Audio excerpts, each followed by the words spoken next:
taking care of it.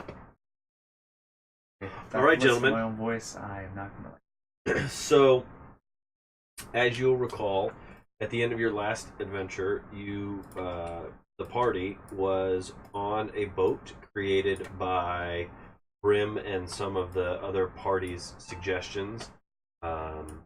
Detailed plans were created in the cog emblazoned book, and your dragon kind friend in Waters Deep had his people build the boat for you. You were then quickly chased out of Waters Deep by the royalty there, the king and his men, and have set sail to the Moonshae Isles, where you are to enter the boat in the regatta. You are sailing under the king's banner, Lord Puriron, and you were also just recently attacked by giant beaked tentacled creatures that resembled lightning storms came upon. So I think it would be important to note that at this point Rhaegar is in the bowels of the boat sleeping, a very, very, very deep slumber as the boat sails into Moonshae Isle. So let me put on the map so you can see where you are going. We're on a boat.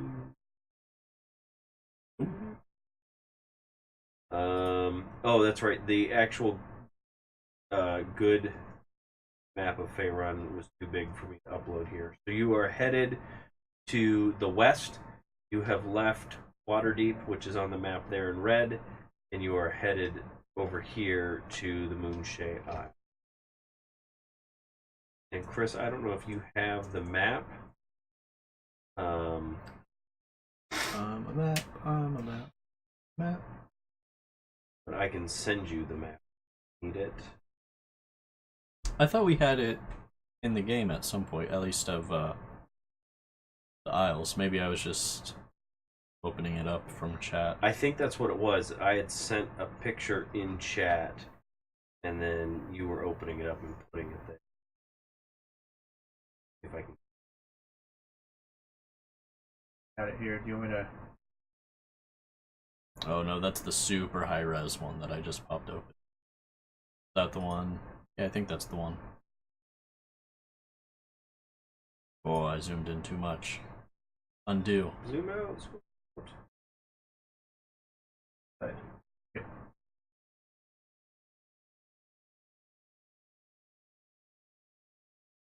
Yeah, we were coming in from the north area, right? Yeah, like right above the Corinne archipelago. Oh, you guys disappeared and only Adrian and Theren are there. Might be able to. I can cut a smaller part of this. Go. I got it. Don't worry, guys. I believe you. I'm trusting you. Your GM and best friend is supposed to fix him. And my big brother. Your GM, best friend, 30 into 30 media luminary. Ta-da! Look at that, the Moonshae Isles. The Moonshae Isle. So, your boat, the attack took place right about there. I don't know if you saw that blip or not. Right about there. And that was about a day into your travels. It probably took you most of the evening to recover and relax. I don't know if you guys want to talk about what you were doing as the boat sailed. If you want to, we can do that. Otherwise, you're going to talk as you enter Iron Keep. I mean, that might make sense to discuss with the viewers. Oh, or, yeah. Or to at least have recorded what we kind of spoke about. Right.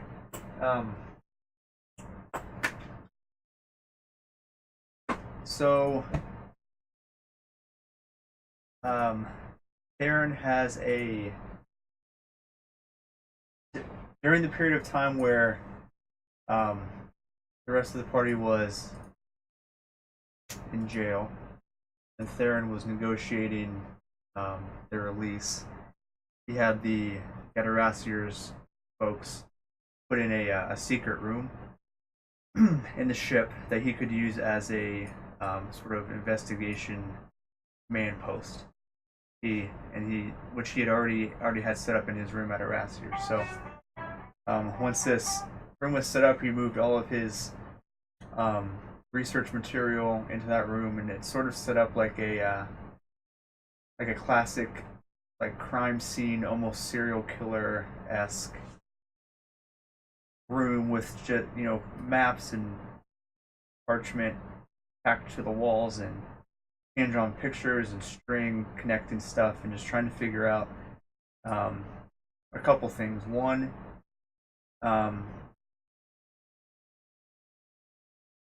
it's the most important, impressing thing that Chris or he and Brimm ended up talking about was what's going on with the dragon skulls. Theren was trying to figure out is Brimm sort of the harbinger of doom for the world. So going back a while, at some point when I think the first night we were at Arassier's, we all but Brimm had these nightmare type dreams, and was it Rhaegar's that was about Brimm? Yeah. Where I'm trying to remember how exactly it worked. You were smoking a lot, right? And then I don't know if he actually ever talked to us about that or not. Yeah, I think he said, okay, well, I just told you guys what my dream was. Okay. So he saw me with Asmodeus behind me, and Asmodeus was like this smoke monster, basically. Yeah. That ended up encompassing me, more or less. I think in Rhaegar's dream you disappeared and there was a smoke silhouette of you left. Okay. If I remember right. I just brought up an accurate representation of Theren's. Oh, yeah. Yep. I do have the little stripes in my hair, so. Yep. Nice. Absolutely, Theren. Pretty spot on. So when you couple this that dream with the fact that when we found the first skull, it seemed to be absorbed by Brimm, and he continues to smoke far more than he used to. Theren, actually smoke coming off of his body, particularly after absorbing the skull. Theren's trying to figure out is Brimm sort of the bringer of this doom that we've been warned about, and if he is it purposeful? Does he even know it's happening? Is it something that he is doing, that he is participating in, or is it something that is happening to and through him? I've got Rhaegar's dream. Okay. Rhaegar's dream begins with Brimm standing before him. A large demonic figure, which you recognize as Asmodeus, is behind and above Brimm. As Asmodeus reaches out and touches Brimm, Brimm begins to smoke and ultimately turns to smoke. Then 5 small dragon heads burst from the smoke abdomen. The chromatic dragon heads displace Brimm's smoke, and the dragon grows larger and larger. Smoke swirls behind the dragon, and a horde of demonic dragons comes from the smoke portal. Dragons begin to devour Rhaegar as he wakes up. Yikes. Wow. Pretty intense. I don't feel like he was nearly as shaken as you would think that would. That dream might inspire someone to be. For real. Well, it definitely shook Theren. Hence leading to all this research. So, following the events of our last campaign, everyone, getting arrested and all that stuff, Theren decided to talk to each of his party members, except maybe Rhaegar. So one night while the rest of the crew was sleeping, Theren invited Brimm to the secret room. So revealed the secret room, all the stuff that was going on inside, and was just very honest about his investigation. So, but with the message being like, I want to help you. So like if you're in trouble, please let me help you. And if you don't know what's going on, I think you're in trouble. Please let me help you. Right. So, you and I talked about a lot of other stuff, but that wasn't really in character. So, I mean, do we need to talk about that, you think? Or I don't know. Nick, do you think I should talk about Theron's frustrations with?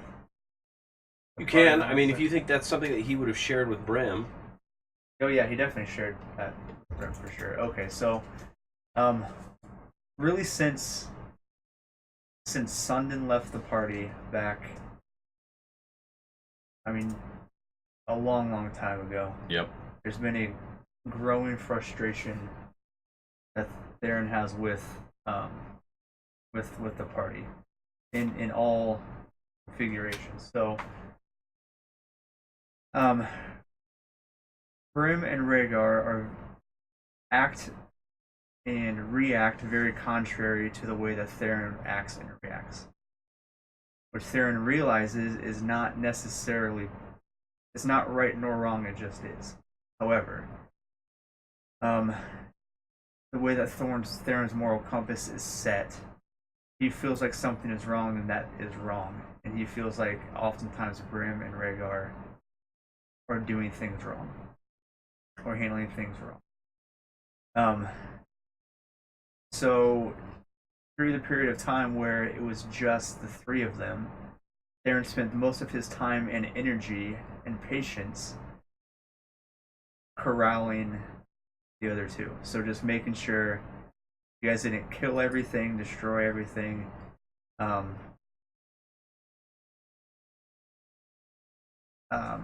just sort of generally just wreaking havoc, and you know what Theren would consider to be havoc. So, then when what's Corey's guy's name? Graven. When Graven joined the group, Theren was very excited because he now, in his mind, initially he had someone else who was quote unquote good, not only race wise, you know, the goodly races, you know, elves and dwarfs fall into that, right? And sort of the traditionally evil races, you know, Brimm and Rhaegar fall into that. So not only race-wise, but class-wise, had another good character or a good ally to sort of help me not only combat our enemies, but combat my own team, so to speak, right? So balance the team. Balance the team. So, but unfortunately, Graven was a little bit too radical, a little bit too much of a zealot. He was too far the other direction, and he didn't last very long. Wasn't around for very long. And then Edrian, again, goodly race. You know, Bard. You know, it's not obviously an evil class, but has just turned out to be not only story-wise worthless, but also just unbelievably irritating to Theren and his sensibilities. So, there's various instances of this that Theren talked to Brimm about, namely when we were in Waterdeep and we were searching for or trying to investigate the lost children. There were some families that were very upset about having lost their children, and Brimm mocked them. And that, more than anything else that's happened in the entire campaign, crossed Theren's boundaries of right and wrong. But knowing that Brimm is not only what Theren feels like at his heart to be good, but also, to be honest, valuable to the team, and someone that Theren's tried to help all the way through since we've met him, decided to share all this openly with Brimm in hopes that I could sort of bring Brimm in on my investigation, and so maybe we could solve some. We sort of had a heart-to-heart, I think at the end of the day, just agree to disagree on a lot of stuff. Right. Um,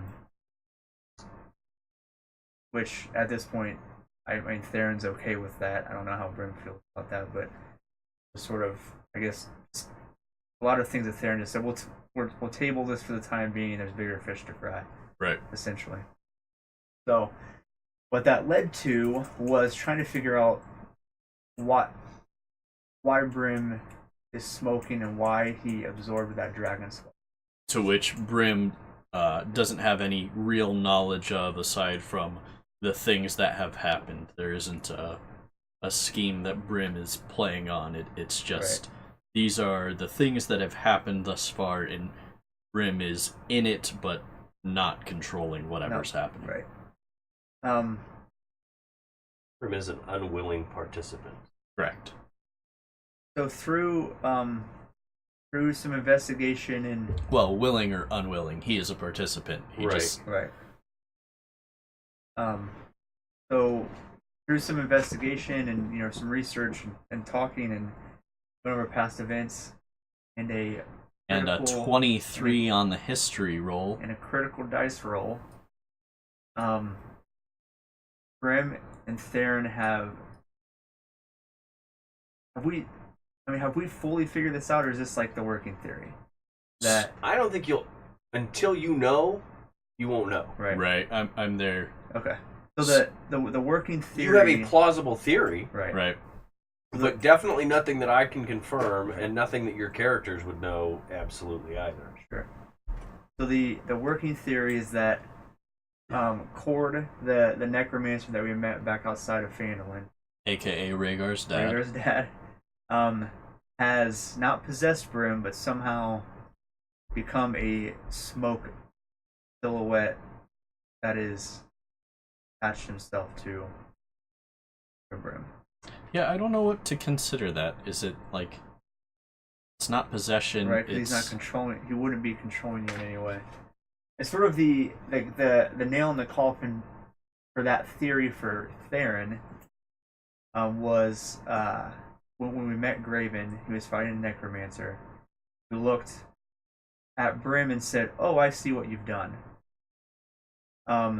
With all putting all these pieces together, Theren believes that he was not, in fact, talking to Brimm, but was talking to someone on or around Brimm.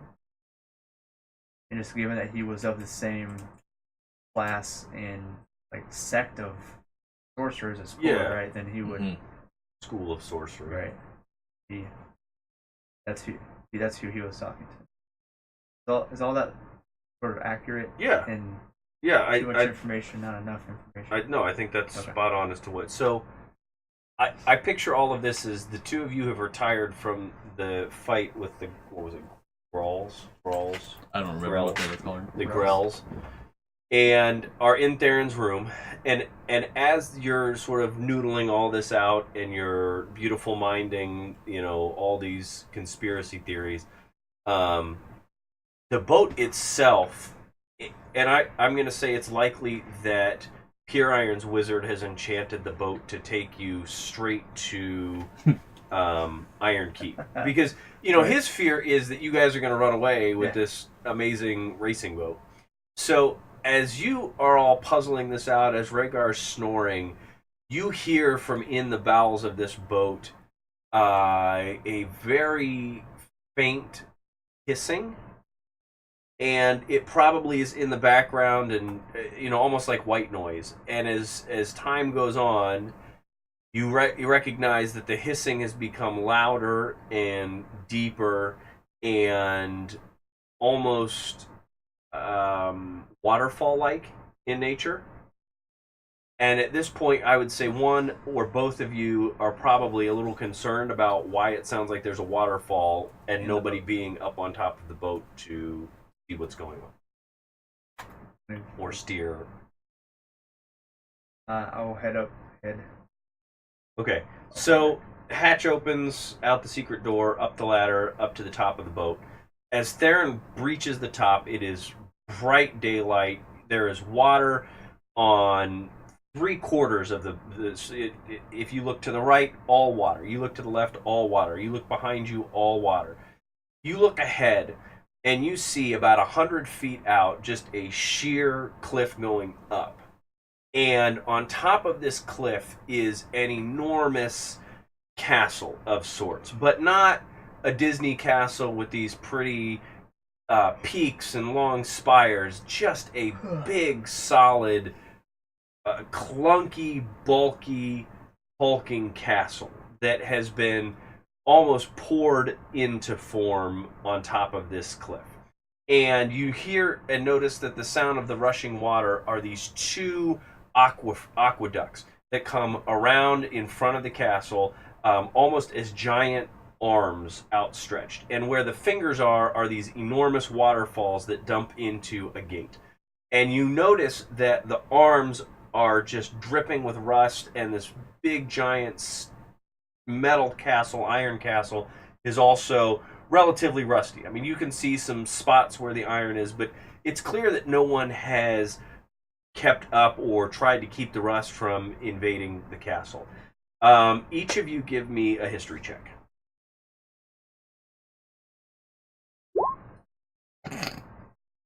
Gotta follow up the critical hit with the critical fail. Okay. Oh, boy.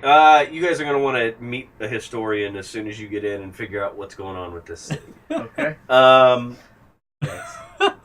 So, as the boat comes in... Brimm is like, this place has been here for a while. Huh. When did this get here? This looks new. So your boat takes you in between these essentially two waterfalls, these kind of rust-colored waterfalls, and they're actually kind of pretty as you get into them because you see the clear and the blue water coming down, and there's little flecks of orange and red rust in it. It's very almost surreal, but also it's rusty, and I think it can only be as pretty as rust can be. So you get in and you notice that your boat is headed toward this 100-foot high, just sheer rock face with no steps around you or really seemingly any way to get up to this city. And as your boat comes in, you hear and feel, you see the waves begin to ripple, and you hear like metal screeching, old rusty metal rubbing against itself. And as either of you were to turn around, you would see that the arms behind you have closed. And two fists now kind of like a big barreled, chested person, arms wrapped around. And as that happens, the water that was pouring off the fingers is now pouring in, and you notice the water level is slowly raising your boat up to Iron Keep. Very cool. So this takes a little bit of time, probably half an hour. It is, I think you would puzzle out, one of the best defenses that the city has, because if you come to attack the city on boat, you're not going to get very far unless you can scale a 100-foot wet rock cliff. As you come to city level, you see a big dock, and you notice that for being the Moonshae Isles, an island grouping known for having moon elf inhabitants, almost everyone around these docks is human. Oh. Almost everyone. Except for the occasional dwarf, kenku, or half-dragon. But they're only there if you're looking and trying to find, looking through the crowds of, 50 or 100 people or whatever that are gathered around the docks. Some of which who are engaged in just normal trade, unloading boats that are on the other side of this water. And I guess I should explain. You get up to the top, and there's a second level of water that sits right out in front of Iron Keep that boats can sail into and allow the waters behind you to recede, and then they are just held in place by iron bands that hold the water up there. Very, very rusty water. So there are people engaged in trade there. There is also a moon elf that is dressed in...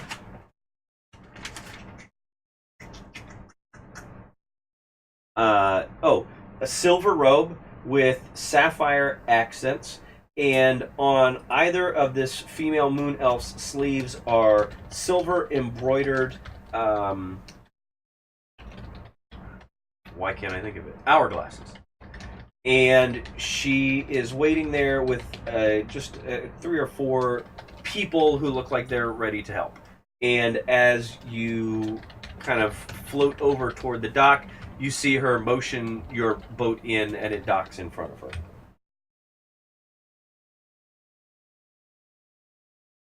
Hail and well met, travelers. So, silver robe, sapphire accents. What was all the embroidery? Sorry. No, that's all right. She's wearing a silver robe with sapphire accents, and she has 2 silver hourglasses, one on each sleeve.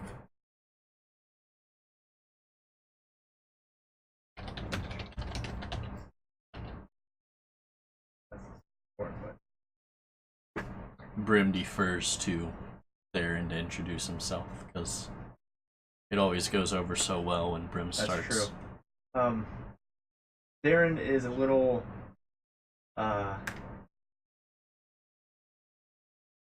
speechless at first. I feel like this is the only other moon elf he's ever Probably. can probably ever remember seeing. I mean, he was a child when his clan was murdered, but he doesn't really remember. So, as the 2 of you stand there speechless, she looks around and raises her arms, and she says, "Ladies and gentlemen, I present to you Lord Pier Iron's vessel for this year's regatta." And as she says that, some sparks fly off of her hand, and a couple of people lift up trumpets and give the da-da-da-da-da-da. And, everyone just kind of looks and stops what they're doing briefly and gives a little clap and then goes right back to doing whatever they're doing. She says, "Gentlemen, I am Wendrin. I am servant of Lord Ushan. I'm here to welcome you to this year's regatta." That last name again? Wendrin Ushan.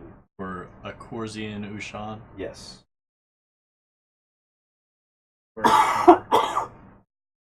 Um.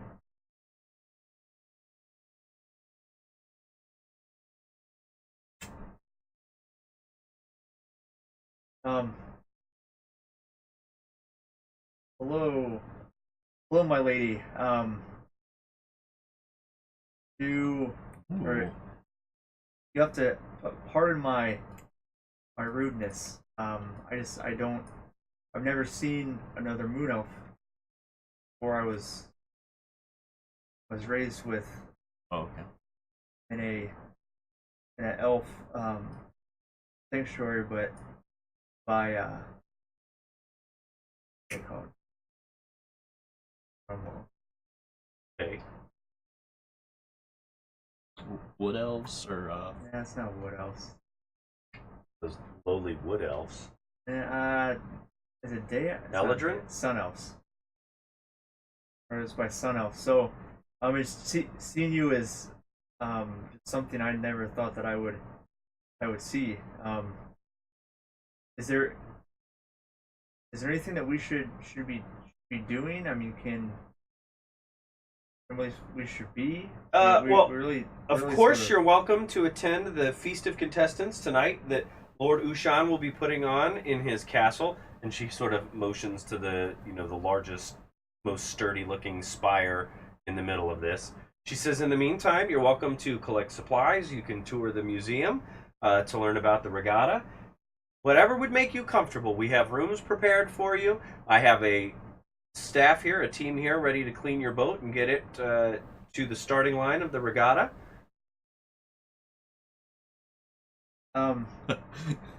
So Let's just leave Rhaegar in there to get it cleaned. Yeah. I'm sure that'll go well. So and I feel like all of this is just far too much for Theren to take in, and I feel like he just is sort of looking at Brimm, sort of with his mouth open. I just would sort of also like, suggest that either at this point or when he comes down from it, it's probably going to be a little disappointing or shocking to him that this isn't just Moon Elf City. Oh yeah. That there aren't moon elves everywhere, Right. and moon elf buffets, and you know what I mean, Right. Yeah. because if you live on the mainland, what you know of Moonshae Isles is, well, and you two are history idiots, so maybe it wouldn't be shocking, but it's supposed to be where the moon elves live. Well, yeah, I mean, when it was presented to us, it was presented as Right. island where the moon elves are.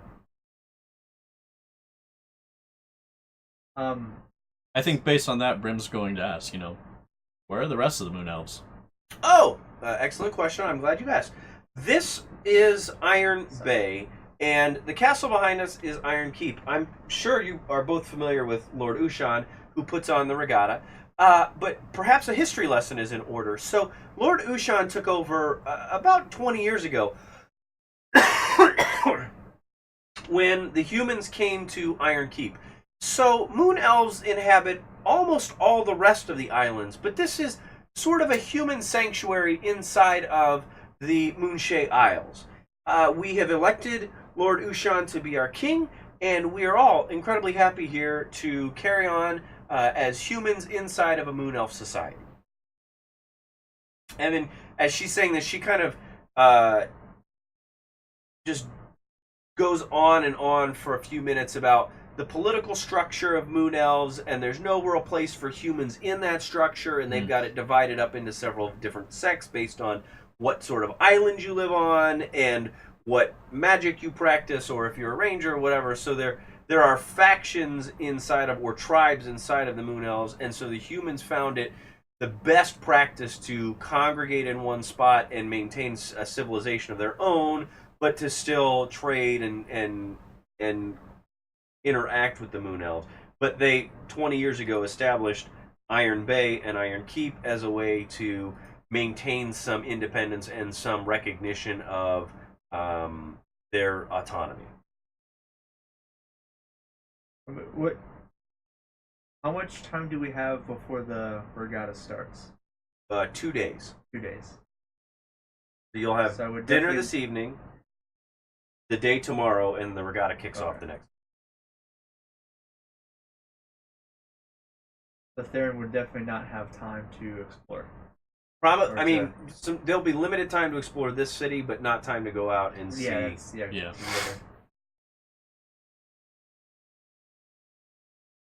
I'm surprised no one's asked to see the trophy. That's usually the first thing that people ask to see when they get to the Iron Keep, since you're here for the regatta and it's never been won by outsiders.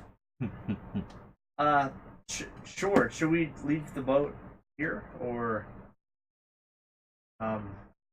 She said she would clean it. They would So clean and take care of it. Yeah, So- you guys would be fine to leave the boat there. They're not gonna, especially with Rhaegar sleeping on it. And Edrian doing whatever Edrian does. Yeah. So, like never mind.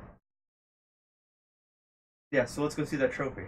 Brimm is going to see if he's super smart and say, "Is this trophy by any chance a dragon's skull?"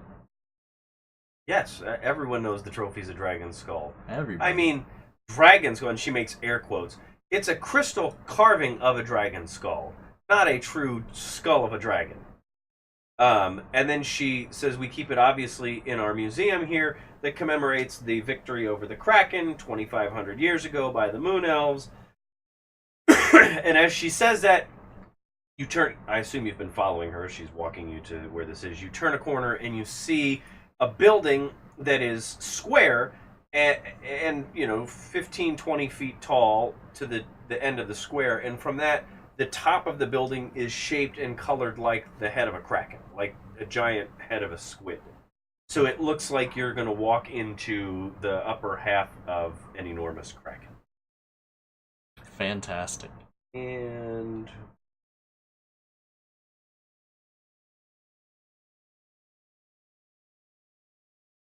oh boy, I made this entire map and now I can't find it. Oh, here. So Chris, just sort of out of character. And I've been here before. Yeah, that's too many pages. the way I imagine this, and I've been thinking about this for a while, is just Theren really just can't get a grip, right? So he's in this place he's wanted to visit his entire life.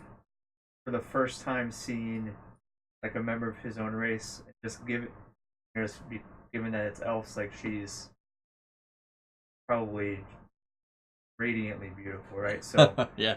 he's probably never seen, in his mind, never seen a woman this beautiful. Sure. and never seen another one of him. So like, he probably just has no idea what to do or say, or So if it feels like I'm not really doing much, I sort of, I don't know. I feel like how that's how he would be. Super awkward and like a high school boy with a pretty girl. Almost, right. Little dumbfounded, stumbling over his words, unable to. Like times a million, because it's like. Also, I'm a sword mage, so that means I do things with swords, like a mage would, with swords and magic. Yeah. You've heard of magic, right? Magic, you guys have magic here, don't you? I don't want to brag, but... I also have killed things before, but bad things, never good things, always bad things. So basically, pretty cool. There are the three of you. Terrible lore background. It definitely clashes. Yeah, it's real. I don't know if there's a good way. I would like to roll an investigation check on myself. Okay. Upon seeing the crystal dragon skull, to see if the smoke intensifies or. Okay. Roll me an investigation. I was almost gonna say I would assist, but I don't know if Theren's paying enough to understand what's going on. He has no idea what's. Yeah. So there's no change in your smokiness. I gotta find just. I think it's all right. I mean, if it's rough for the recording, but I don't care about the recording. It's just at least what I'm looking at. Okay. I mean, it's definitely busy, but I think I was trying to give it that museum. Oh yeah, elegance. It's definitely got that. Yeah, for sure. Okay, so let me describe what's going on as you enter the museum. It is blue and rusty. And that is sort of the theme of this town. This sort of sapphire-y blue, but everything is sort of awash with rust. As you enter the museum, you see there's only this one. I mean, it's a wide door, but there is only one door that enters in the front. To your right, you see a guard looking straight ahead at the far end of the hall. To your left, you see another guard looking straight toward you. So you can piece together that there are probably 4 guards, each looking in a different direction, guarding all of the treasures inside the museum. These green things here are just green suits of armor that are on display that were worn by some warring race in the past. You see that there is, it's sort of a box inside of a box inside of a box. The last box straight ahead in front of you is a beautiful sapphire bow that's hanging on the wall. And there's a little plaque underneath that, but I mean, just beautiful ornate bow hanging there. And the bow is hanging on these 4 crystal walls that surround the crystal skull. And it is exactly what she said. Just this beautiful, enormous crystal dragon skull that was carved by some sort of incredible artisan. Probably a moon elf artisan for whatever reason. You'll notice, though, and it's not on the picture of the map because I don't have any great way to represent it here without it looking stupid, but right about here, hanging in sort of that doorway, but enormous, is a kraken, like the reproduction of a carved kraken carved out of stone. But out of it and branching on either side, which disappear behind this wall and this wall, are 2 enormous sapphire kraken tentacles.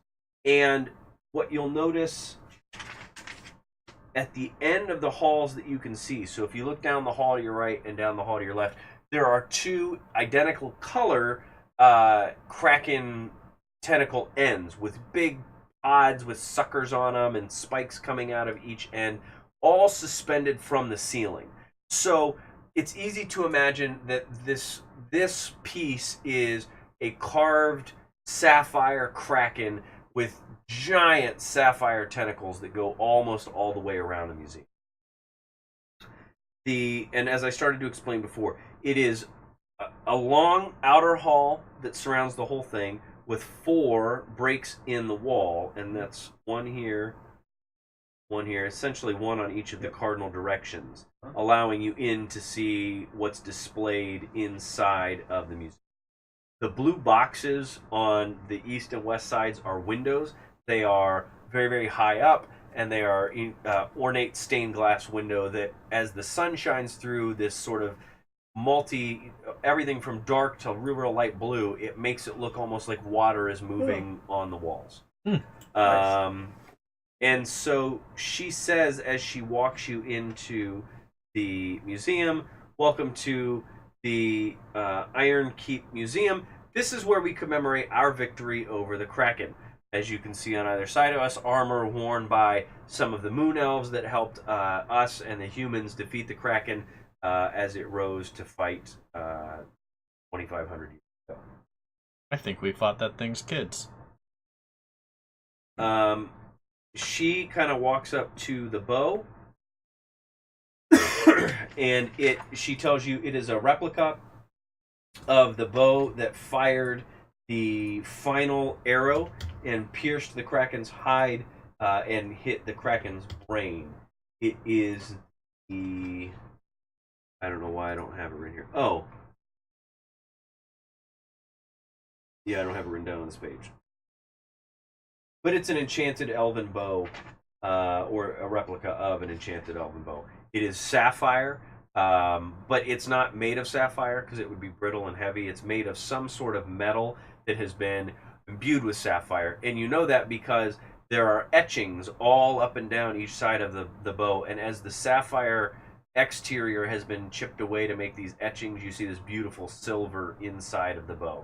And you see one string that's just barely visible, and it looks like it's made of silver as well. She points and says, to our right, and there's just an enormous pile of bones. These are the bones that we pulled from the Kraken's belly that were the people who the Kraken ate. We leave them here to commemorate the sacrifice. And then next to the bones, you see this sort of rusty red ship, and she says that is Lord Ushan's regatta winner last year. Every year, the winning boat goes on display here in the museum with the Dragon's Skull trophy. She says, obviously, if an outsider were to win the Dragon's Skull, we would put the boat where the skull is, and you'd take the skull until next year's tournament. Yeah. As you sort of go around over here, there's this enormous green armor. She tells you that is the demon armor that was worn by the human who killed the Gorgon. And she explains that under Iron Keep there has been, and she's telling you this story, but there's not a lot of sincerity behind it. I mean, this is more fairy tale. Like we would talk about Jason and the Golden Fleece, or some sort of Greek mythology, that a human wore this demon armor and fought a Gorgon, which was trapped in the labyrinth under Iron Keep. And she chuckles and says, this is clearly mythological because Iron Keep is not as old as the story or this armor, but it makes for a great fairy tale. And then she shows you some just knickknacks and oars. So a question: Yeah. Is that ship the actual ship, and we're just not seeing it to scale here? Is that? Yeah, it's okay. suspended, so like hooks from the ceiling dangling it from the ceiling. Yeah, but it's the actual ship. So like the Dayton Air Force Museum has Exactly. actual planes in there, but Yep. we just don't have the scale here. Exactly. Okay, cool. Exactly. And as you guys are walking around this, you're also noticing that the crystal that holds the 4 crystal walls that hold the crystal dragon skull are just flawless. Like it's almost impossible to see them unless you know they're there or smudge something against them. They're just beautifully flawless crystal. Look at my. There are paintings here. That painting that I just accidentally moved is the painting of the Gorgon that this armored warrior defeated. The painting next to it is an artist rendition of the labyrinth that sits below Iron Keep. Oh boy. As you walk around over to here, this is just a painting of moon elves that were dressed for battle, and then the final painting down here is the just artist representation of what the Kraken would have looked like when the fight took. This bow is. It's not like No. It's bow. just again, it's not. I couldn't get it to scale down. It's just like a normal size bow hanging on the glass, so it almost looks like it's suspended in air, hanging there. Are these the oars that the ship used to win? No, those are just like, here's some relic-y oars that we found. You know, I mean, they like pottery shards in a Greek museum near the Colosseum. So Theren just sort of walking around, still sort of in his stupor, soaking all of this stuff in. Particularly the painting of the moon elves dressed for battle, and the bow. Those are sort of the these things most interesting. Yeah, I would say most of his attention. I don't know why I can't find what the name of the bow is. Yeah, it's in my Google Docs, and for whatever reason I can't find the Excel spreadsheet. Oh, because I'm in Docs and Does this case that surrounds the crystal skull say "do not touch" anywhere on it? No, you can touch it. It's floor to ceiling. But yeah, I mean, knock yourself out. Brimm wants to knock on it to see if he can figure out how thick it is. Yeah, so you tap on it, and it taps like the glass at an aquarium. Okay, where it's just like so it's clunk, like clunk, clunk, clunk. 6, 8, 12 inches thick, Yeah. sure. Deceptively thicker than you expect it to Well, be. right. I mean, it's just it's so pure that wouldn't expect it to be that. Right, here we go. I'll tell you what the. So I think Brimm is hearing that this skull was crafted by the Moon Elves piques Brimm's interest in it more, not having had any background on the other skull that we encountered. And so I think, yeah, Brimm wants to inquire why this dragon skull was created in the first place. Oh, excellent question. No one knows. It's one of these things where she's like, I'm happy to take you to the library and you can read on all the books on it, but it's like the crystal alien skulls, where it's like we found it and we think we know who made it, but we don't know. Okay. She's like, look, some of the Moon Elves believe that Moon Elf druids created it and worshipped it for a time. Some of the Dark Elves, what are they called? Drow. The Drow. Some of the Drow believe that it was created to control dragons and harness their power. And she's like, some Moon Elves come here once a year on the solstice to worship it, and they claim that their chakra gets aligned to the crystal skull. She's like, but nobody really knows. It's older than the civilization here, so we're not really sure. Like, and it didn't come with an instruction manual, so we put it on display, and she says Lord Ushan allows it to be the trophy for the regatta. So has it ever been moved? I mean, in recent history, has it ever been moved from this location? Yeah, it'll be moved in 2 days. We bring it out for the regatta, we put it on display, you race around, and it's handed out like a giant, cup would be at the end of the regatta. Brimm's going to slyly look at Theren and say to Wendrin, "Can I touch it?" If you win it, I guess. Can you touch the Stanley Cup if you're not on the winning team? Like, yeah, there's lots of people that take pictures with it beforehand. Yeah, I mean, she's not gonna let you take pictures beforehand. Theren breathes a sigh of relief because he feels like that wouldn't have gone Do well. The plaque under the bow just says Oath Bow. Both bow. Cool. OAT. Yep. Um, And then written in Moon Elf script below that, it says "Swift defeat to my enemies." Um,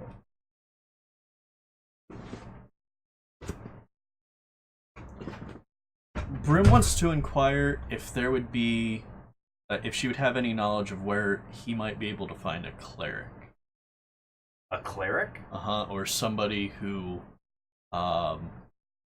possesses knowledge of the healing arts and. Yeah, I mean there are temples inside of Iron Keep if you want to just. I mean, are you looking for a specific temple or? Nope, not a specific temple or anything like that, but someone who might be able to cure somebody's soul. Hearing that, Theren makes a mental note to talk to Brimm after. I'm saying that out loud so you guys will. Someone will remember if Theren does not. Yep. She says, yeah, I guess I can take you. Would you like to meet the Ushan's personal cleric? We have priests and clerics inside the Iron Keep. I'll take you there. Like, she seems a little confused because you're just generically asking, like, do you know anyone who knows of gods? You know what I mean? Like, yeah, do you want to go to a Catholic church or a synagogue or a mosque? I think that You noodle that out. I'm gonna hit the restroom. I think that very well describes how Brimm would be considering it, though, because he's not super into gods and. Right, he doesn't care. Like, but I guess for her it's weird. He's gotta be a little more tactful, other than just take me to someone who knows good and heals. I don't know that he cares enough to know anything else. Where is it? Oh. Do you want to search for one of the? Because I know you have your certain. Yeah, so I've got. What I have is so it's Shelter of the Faithful. As a servant of Corellon Erethian. What the crap is that? Is that a person or a deity? Yeah, it's a god. That's the Sun Elf god, and then the Moon Elf is Angharad. Theren grew up like in a temple to these gods, right? Right. So, I remember when we got to Phandalin, the first thing right. that you and your companions can expect to receive free healing and care at a temple, shrine, or other established presence of your god's faith. Is that your rustic hospitality? Yeah. Yeah, it's my religion version of that. Those who share your religion will support you at a modest lifestyle. We also have ties to the temples of Corellon. This might be a good time for Theren to ask to see a Moon Elf temple. Right. So that's what I was trying to find the name of the Moon Elf god is Angarad. Right, and then the Sun Elf is. I think the way it works, the Sun Elf god is Corellon Larathian, and he's and then his queen is Angarad. They're the royal. I remember that right. So overhearing Brimm's conversation, Theren sort of pulls himself together a little bit and says, "Why? I was raised in a temple, where we serve both Corellon and Angarhad. Would I be permitted to see Moon Elf Temple? It's something I've dreamed my whole life of seeing." Oh, so she kind of motions and begins walking out. Kind of motions for you all to follow her. Well, I'm sorry, lady. I have one more question now that I sort of put my faculties back. Has this bow ever been used? And she, as you're, she wants to go to the temple, obviously, and is like walking out of the museum, but we'll answer your question as she's leaving. Sure. Which is, well, that particular bow never, because that's just a replica. It's a replica of Oath Bow that was the bow used by the Moon Elf warrior, who killed the Kraken. So no, no one's ever used that one. What's the name of the warrior who killed the Kraken? DM. Is this not a name that exists? It's been lost to the fog of history. Yeah. So No, has the bow been lost to the fog of history? yeah, nobody knows what a bow is either.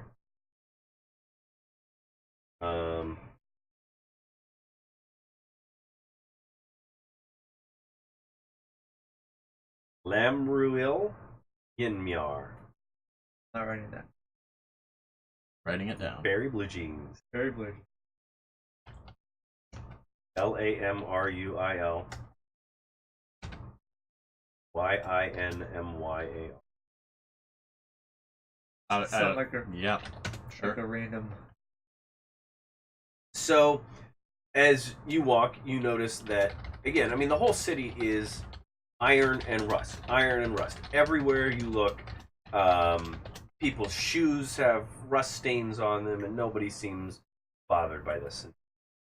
Your guide leads you down a couple of alleyways and makes a couple of turns, and as you turn a corner, you see an opening where what I would describe maybe as crocuses and white roses and very light blue flowers are growing up out of this very rusty earth, and they all look very clean.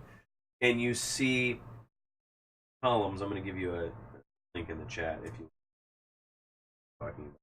But you see 6 columns arranged, Ooh. columns cut out of very, very pale marble. Absolutely not white, but just with a pale hint of yellow. And they extend 10 or 20 feet up into the air and make a perfect circle around them. And you can tell it's about high noon, and so the sun is where the moon would be, sort of in the middle of the night, and the sun is just shining right down into this temple. And inside, through the ring, you see this beautiful marble carved moon elven goddess holding just a beautiful pale yellow orb that looks like the moon. It's got craters carved into it just like the moon that you see, and you know that you are now in the temple of the moon elf goddess. And I would say too that as you get closer, you know how rust kind of has a metallic smell to it, and you can almost, all of that sort of disappears, and you feel a little lighter. The air smells a little cleaner. This is clearly a very holy place inside of this clunky metallic city. Can I do a maybe? What I'm trying to figure out is that due to maintenance or some sort of magic or something like that? Is this place cleaner and fresher because it's cared for, or does it have a sort of protection? Give me a religion check.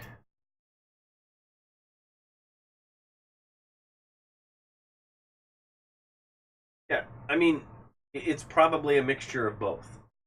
I mean, there's certainly, you certainly probably both tingle a little with just how much magic goes on here, and for how long it's been going on here. Mm-hmm. But it's also that and I would also say you see a priestess, elven priestess or cleric, female cleric, in here tending to the garden, making sure that things look beautiful.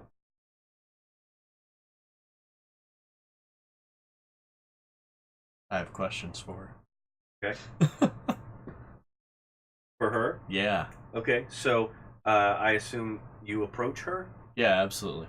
Okay, as you approach her, you see that she is wearing light blue and yellow robes, and on the front is a silver moon with sort of a half circle around it in very, very light blue.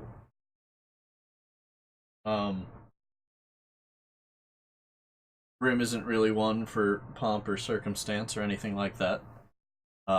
So he goes up and says, excuse me, what can you tell me about cleansing somebody's soul? She looks you sort of up and down, and she says, I didn't catch your name. I am Brimm. What is your name? And you say that, and she looks over at Theren and says, and I didn't catch your name. Theren, my lady, and Theren bows very, very deep. Okay, as Very, you very do that, respectful. she picks a flower that is like a rose with a closed bud, and as she hands it to Theren, it opens, and she grabs a second one and picks it and hands it to Brimm, and the same sort of thing happens. If for the first time maybe in his life, Theren blushes.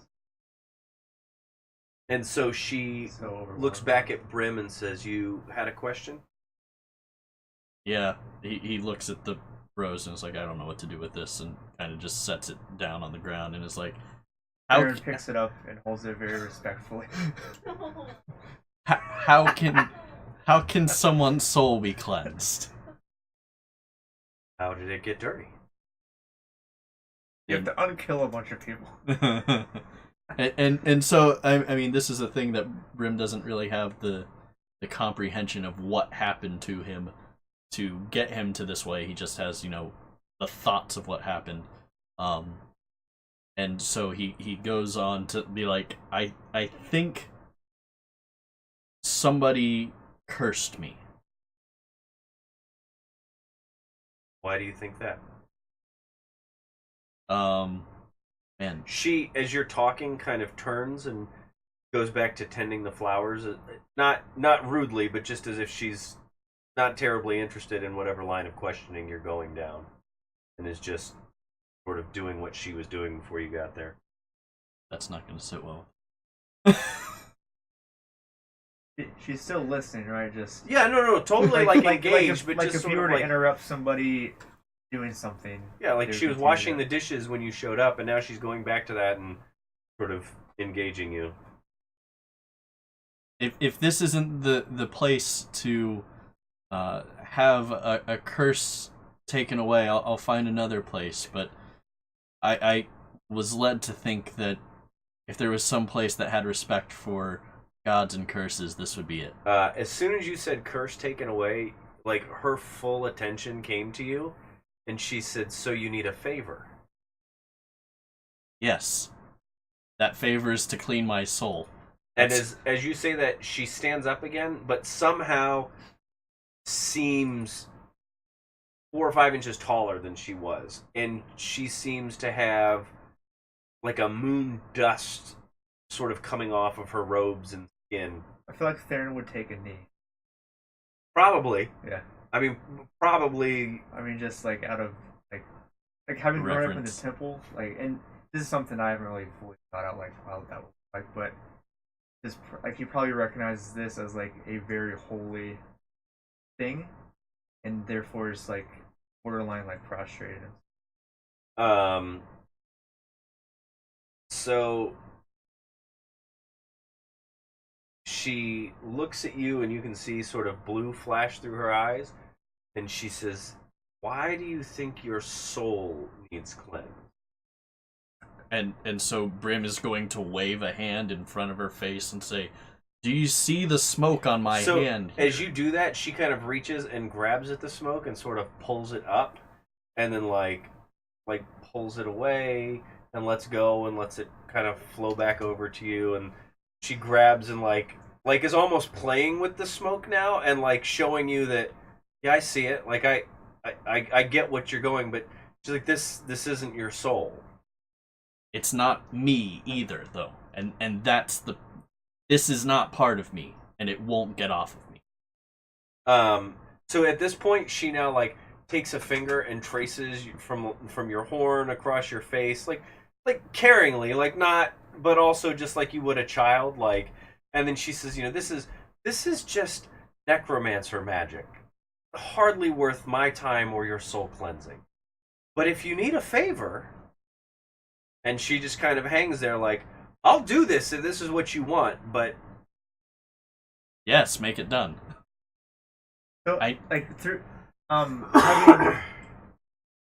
having heard her say that, this Theren understands. Like, I feel like he would think it's like killing a fly with a sledgehammer. Almost. Yeah, so like if like in Lord of the Rings, like you went to like roll me a history check. Both of us, or just Theren? Okay.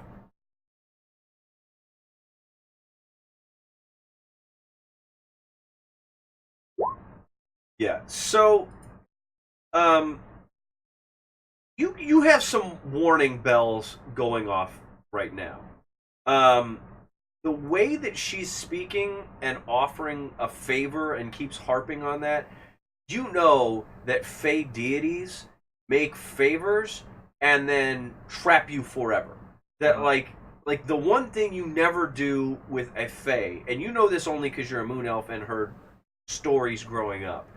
You can't take anything from them, and you certainly can't take a favor from them because they then own you. And Fae, I don't know if either of you know this. I know that Theren would know this. Are like the gods of the Fae run, the Fae world. Like they are super powerful creatures that make super wicked deals to mess with people just to mess with them. And you also probably, think that what Brimm is asking for to have his soul cleansed is way more favor than he would need. But you also know that doesn't matter to a Fae, because to a Fae, a bowl of soup is the same thing as raising your entire dead family and giving them life again. Like, on the favor scale, a favor is a favor, and they have the power to do either of them. So do we know if this is a god, or you don't know anything? You know that she looks like a moon elf, and that she tends to this incredibly holy, sacred area inside of Iron Keep. So Theren very slowly stands up and says, Brimm, maybe we could find somewhere else to. Maybe this isn't what we thought it was. Maybe it's not as big of a deal as we had feared. So possibly we can either take care of it ourselves, or we don't want to. We don't need to bother this elf goddess further. Clearly, she has better things to do than. So as you're talking to Brimm, she like comes over and she says, "Really, it's no bother." And as she does, her hand sort of becomes translucent and goes through the smoke and through Brimm's chest, and like you can see that there's something inside of you, Brimm, that is dark and smoky and probably feels like she's touching your soul. And she's like, if you need a soul cleanse, I'm happy to do it. And you start to, from the chest out, glow like a pale yellow glow, and you feel warm, and probably the most pleasant feeling you've ever felt in your entire life. So, seeing this, Theren, Brimm, I really would like to talk to you before you go any farther with this. If you decide this is ultimately what you want to do, that is fine. But I would like it if we could step outside real quick. Brimm is going to look at the priestess and say, You asked our name, but never told us yours. Oh, I am Sehani Moonbay.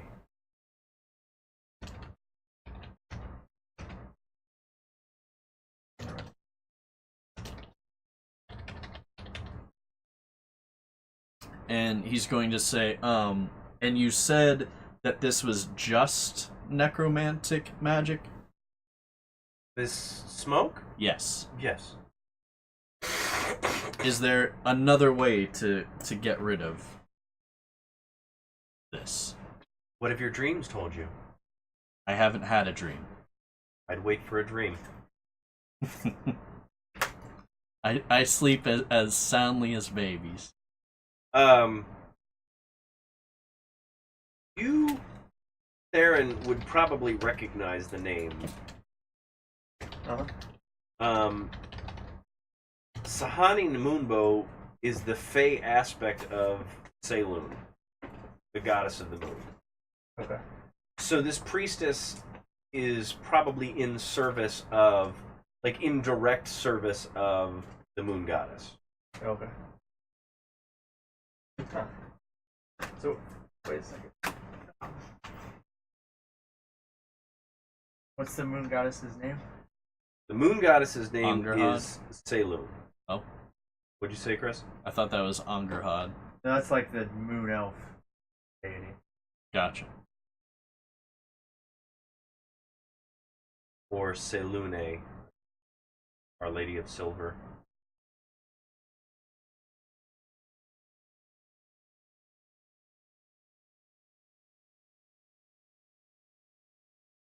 Oh. And it's Sahani Moonbow? Yeah. Sehanin Kumbo. That means this person I'm talking to right now is a goddess, but I don't know that. Theren does and says,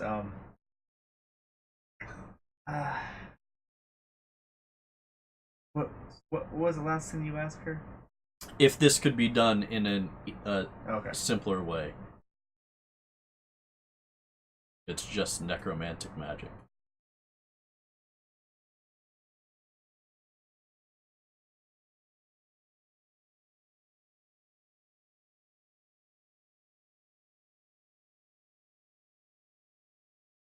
Does she have an answer to that? She told you her answer. Her answer Other was, yeah. What'd you say, Josh? Oh, and just the dreams.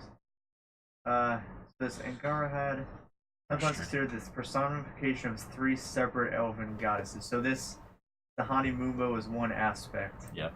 of the goddess.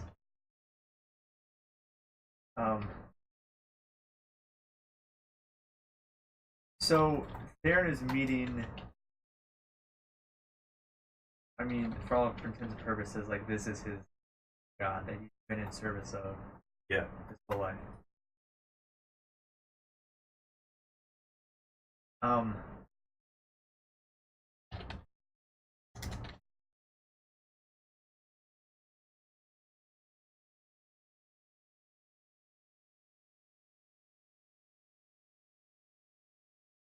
So what I think once this dawns on him, he does fall like on his face, and says, "My goddess is. I'm sorry I didn't recognize you sooner. I'm so sorry for having disrespected you, bothered you, and taken you away from your work. Will you please forgive us?" So she sort of kneels down next to you and kind of cups your face and says, "Oh, my dear boy, please stand. How would you ever have known? You've spent your entire life wandering away from your people." That shakes him pretty good. Because I know when I've dreamed of the day when I could come here. I lost my family and my people so long ago. I just hope I can somehow reconnect with my heritage while we are here. That's what brought us to this temple. Was just me trying to get back to my heritage and what I know, serving. Quite frankly, serving you. Is there anything any way that I can serve you? She says, "You've set out on your path. You must complete it."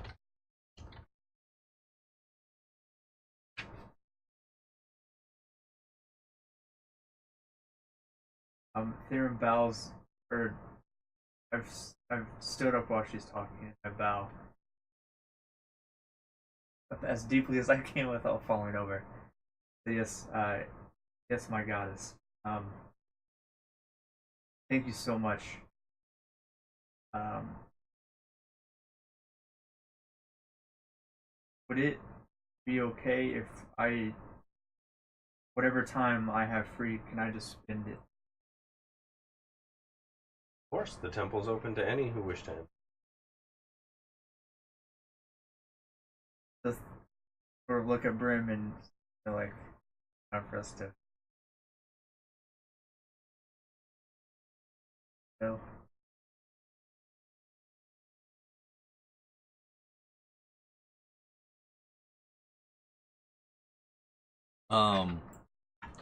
Brim's kind of bored of the genuflecting and all of that going on in front of this person, and her help seems to be less than what he was looking for.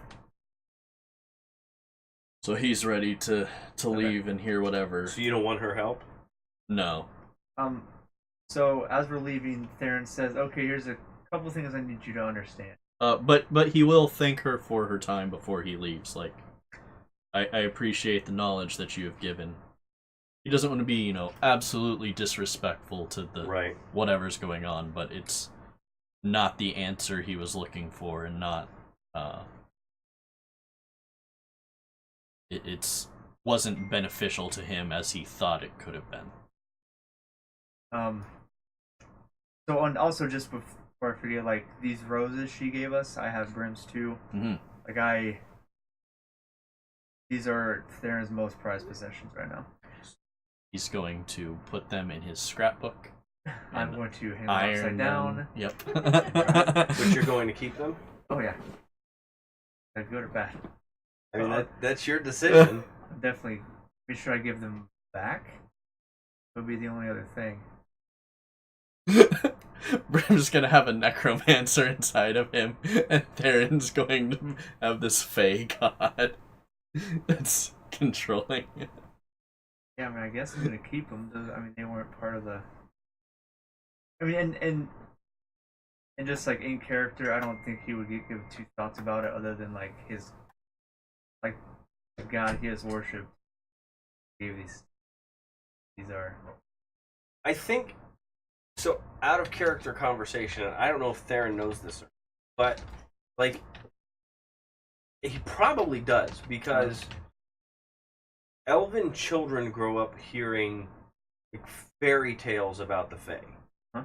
And while the Fae get worshipped and are gods, they're also kind of a devious, like, when they take Fae form, can be devious. Okay.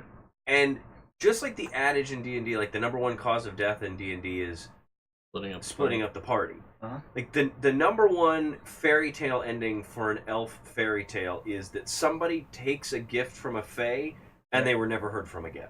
Okay. Like that's like it doesn't matter. It's from the gamut of Brimm's soul being cleansed to a bowl of soup from the fae or a flower from a fae. Like, once you accept a gift from them, like, they own you, essentially. And so, I don't know if Theron's even thinking along those lines, because you're right, like, this is probably an overwhelming sensation for him. Right. But I think if he's got any wits about him, he's probably not going to keep the flowers, because he knows that even, like, a gift as nominal as that from a fae can be not good. Okay. So maybe, like, start, like, walking out with them, and then sort of some point, shake myself, because I'm so excited about what just happened, and I want to tell somebody. And so, Brimm, you have to understand, like, this is, like, she is one aspect of my God, like the God of my people, the God that I've spent my entire life worshiping and serving in the temple.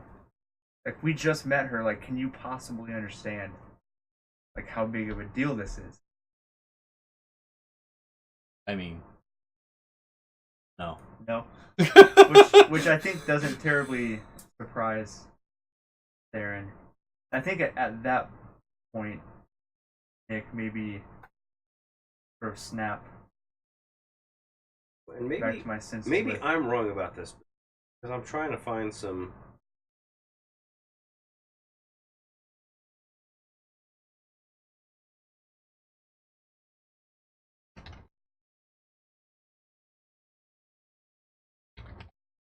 Chris, is there no one in the chat that knows D&D better than me that I'm the work? Not really that many people in chat, but those who are, I don't believe, are super knowledgeable Right. of the Fae.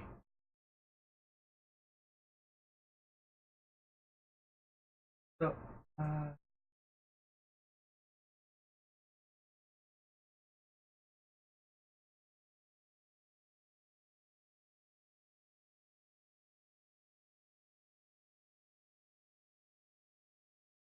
This guy says, "I'm a dungeon master. Keep the flowers."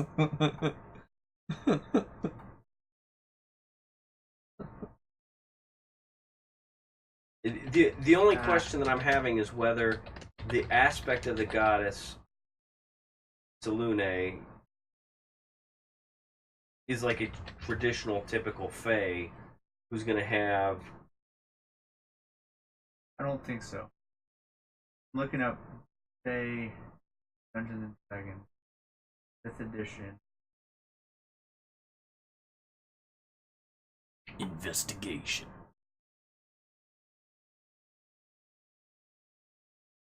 Yeah, so I think the Fae are creatures.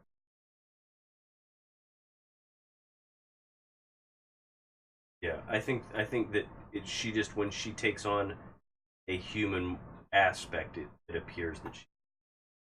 But that's fine. Yeah, I mean, and at the end of the day, it's like, you're DMing, so like if you can keep the flowers. I think it's probably more important to Theren that he have some way to connect back to his.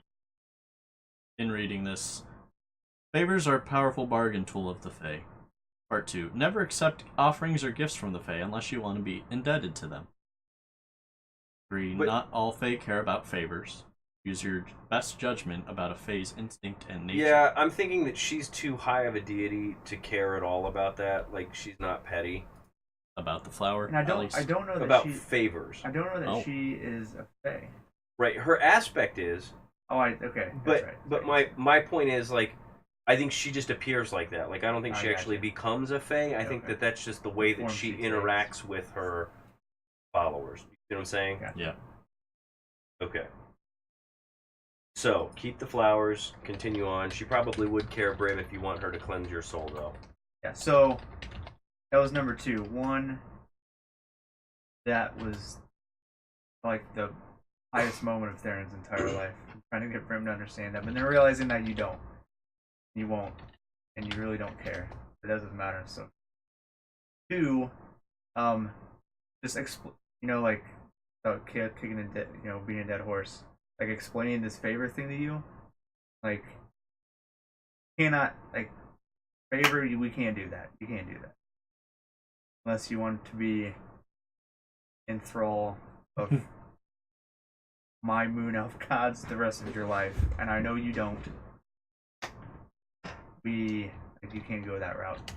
I know it's not ideal, and you're getting antsy, but she said wait for a dream. So I think for a dream.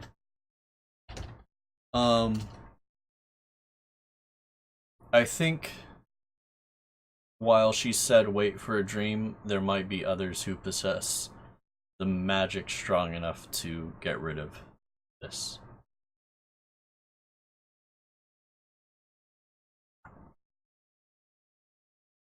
So if only there was a magic user around. Why are you looking at me? I don't know any magic users. I don't have any like anti-necromantic, like that is a cleric. Yeah, you're right. Like that's a cleric or a paladin. If it's a curse, right? It is. If it is a spell, it's not. I don't know that it's a spell though. We don't know anything. That's true. Yeah, that's the point. Is that like I also don't have anything. You guys are trying to cure a disease that you don't know what it is. Right. Yes. And but that doesn't mean that the cure Just is get on any less WebMD. necessary. It's cancer. It's cancer. It's definitely cancer. It's necrocancer. So even if it is a spell, and I feel like this is a conversation we'd be having. Like if it is a spell, I don't have any spells to counteract spells. I have a spell to counteract a spell being cast. Well, this is definitely the conversation that the two of you are having behind her as she's like walking you to the next destination. Right. Yeah. But like, if you have been spelled, I can't do anything about it right now. I can study my spell books, see what I can find, but I've kind of been doing that. Imagine Brimm is like fuming, like Yes. just so mad at this point. Like, why can no one help me? Yes. Like hearing you say that, I'm going. Like, what good are you? No one here with magic is helpful. Brimm is going to become a warlock. Brimm is going to become his own necromancer based on this. I'm gonna go through my full list of spells here real quick. Dispel magic. Brimm's like, I need to become a lich. Yep. Someone bury blue jeans me.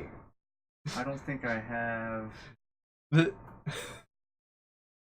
Brimm has been anti-magic the whole time, with the exception of, like, in my crafting him. Detect magic. The spell should exist as well. I don't think that's a. Well, I gave I you feel the like I wrong bow looked- name. It's not the oath bow? It's not. It's the bow of Wintermoon. Ooh, you found it. Solve my bow puzzle. But yeah, the only magic Brimm is able to use is stuff that is granted onto him by being a fancy tiefling. So, as you guys are having this Oh, conversation, I do. It is. It's a level 3 wizard. Could do. So, choose an object in range any spell of 3rd level or lower. Target ends. For each spell of or higher on the target, make an ability check using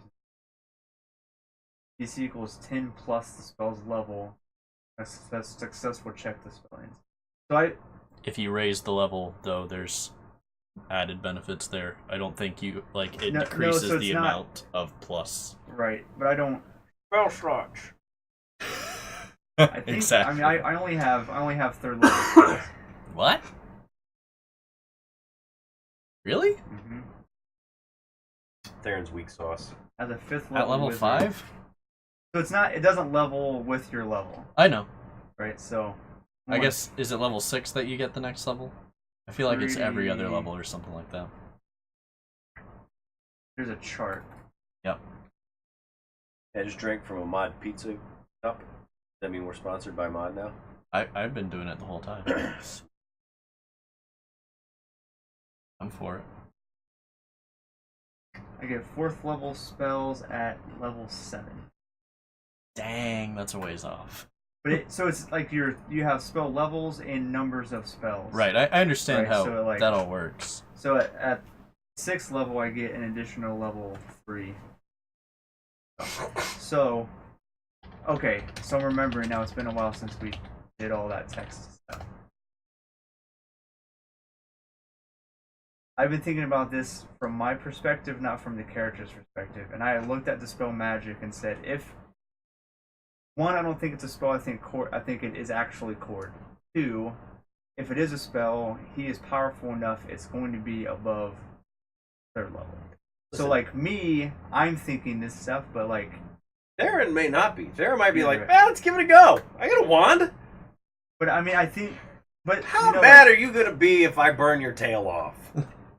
That's not what's going to happen on Dispel Magic. You You don't don't know. know. You're not a wizard. My tail's not You're magic. not a wizard, Harry. My name's Um, not Harry.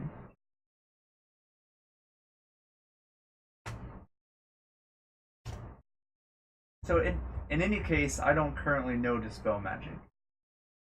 as you guys are sorting this out, she has brought you up to two 30-foot tall iron doors that are, like they form one big arched doorway to the main tower of Iron Keep. And they swing open for you, and you ascend 7 or 8 iron steps that, are rusty and have sort of ornate carvings and little buttons sticking out, like not buttons you'd push, but just like buttons sticking out of them, that you are now walking into the king's tower inside of Iron Keep. And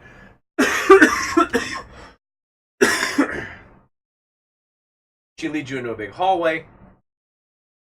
You see a motif running along each side of the hallway that starts with the big ends of the Kraken tentacles, the big sucker ends, and then there's the wavy Kraken arms. They go up, and there's a large archway that opens up into a big banquet room, and over that is again a depiction of this giant sapphire Kraken. It has one enormous eye that is looking out sort of over. But you also notice that the eye of the Kraken is a moon, sort of in homage to the moon elves that helped the humans and settled the islands and whatever. And so you're seeing this motif, and as you walk in, you enter into the grand banquet hall of Lord Ushan. And so you see an enormous table set up with pairs of people sitting across from each other.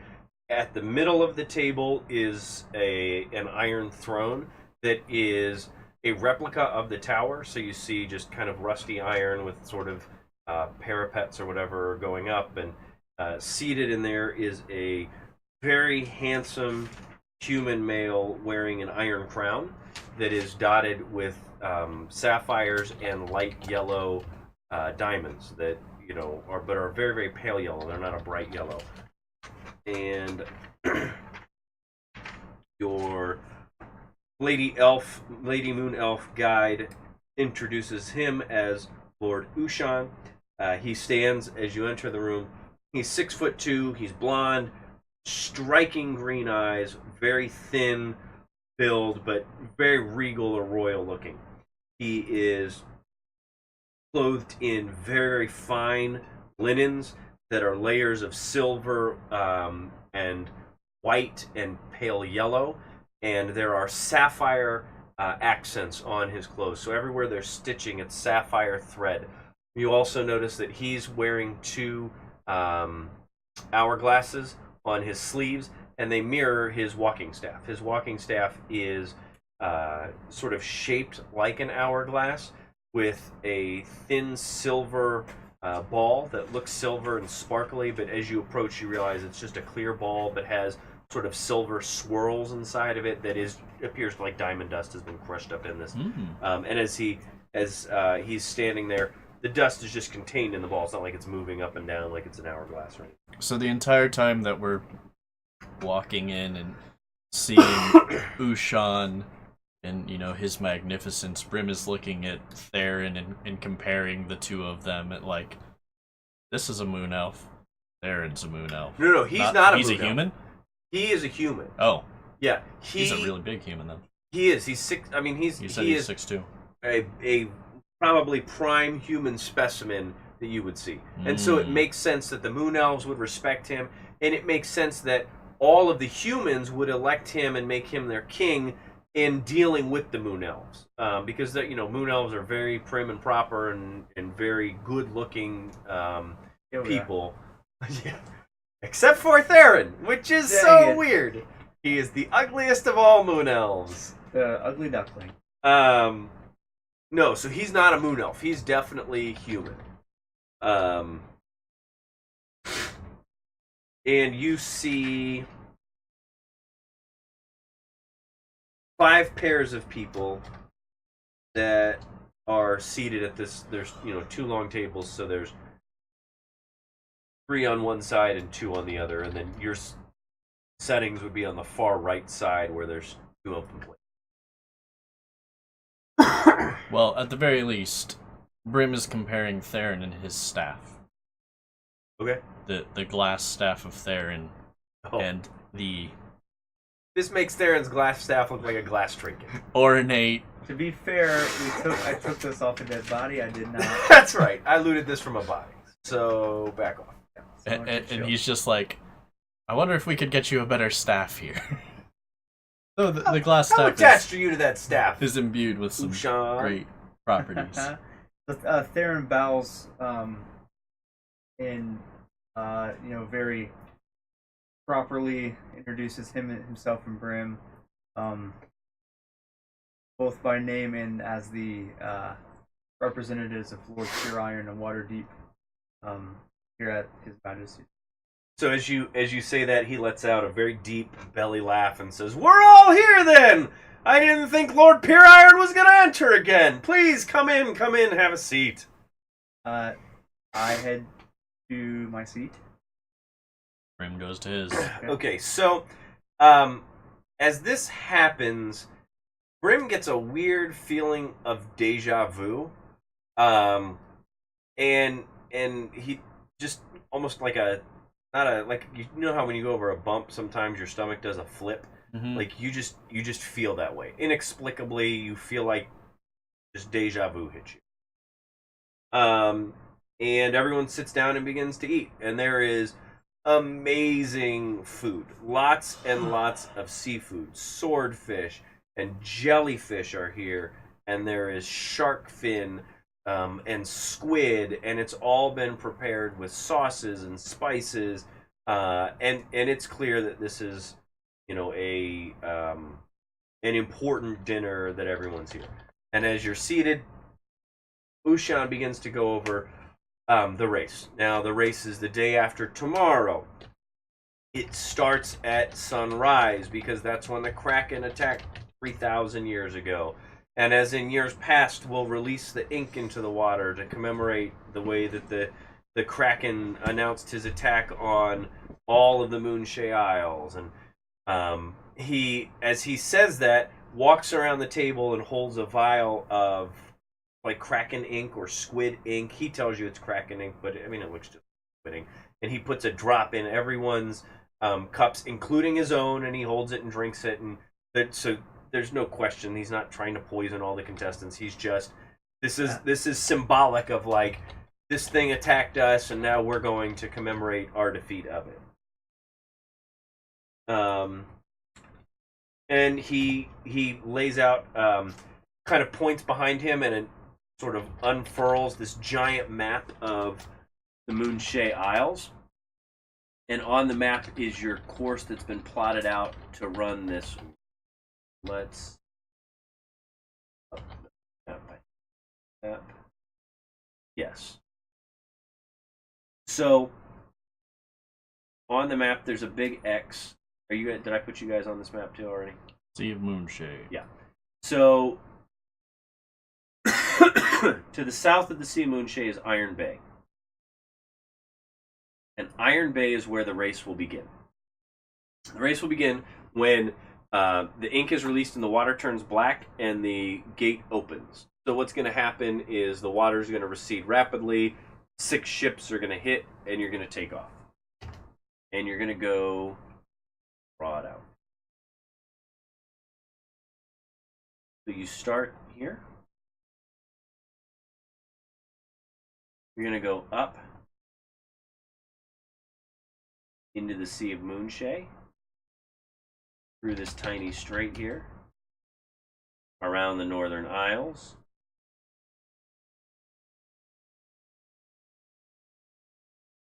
and then back through, kind of making a like that. The race will take about a half a day, and he basically says, as in years past, there will be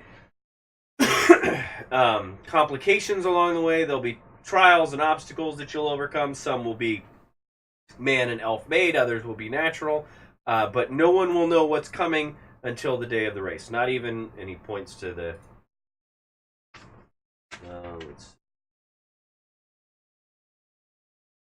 two half-dragon dwarfs, which is probably a combination that you have never seen, but they're sitting right in front of him at the table.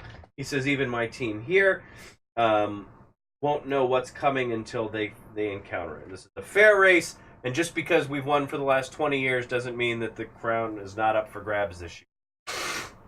And the two little dragon guys kind of chuckle at each other and kind of slap each other on the back, and not like they're up to something, but just like Hey! we've won 20 years in a row.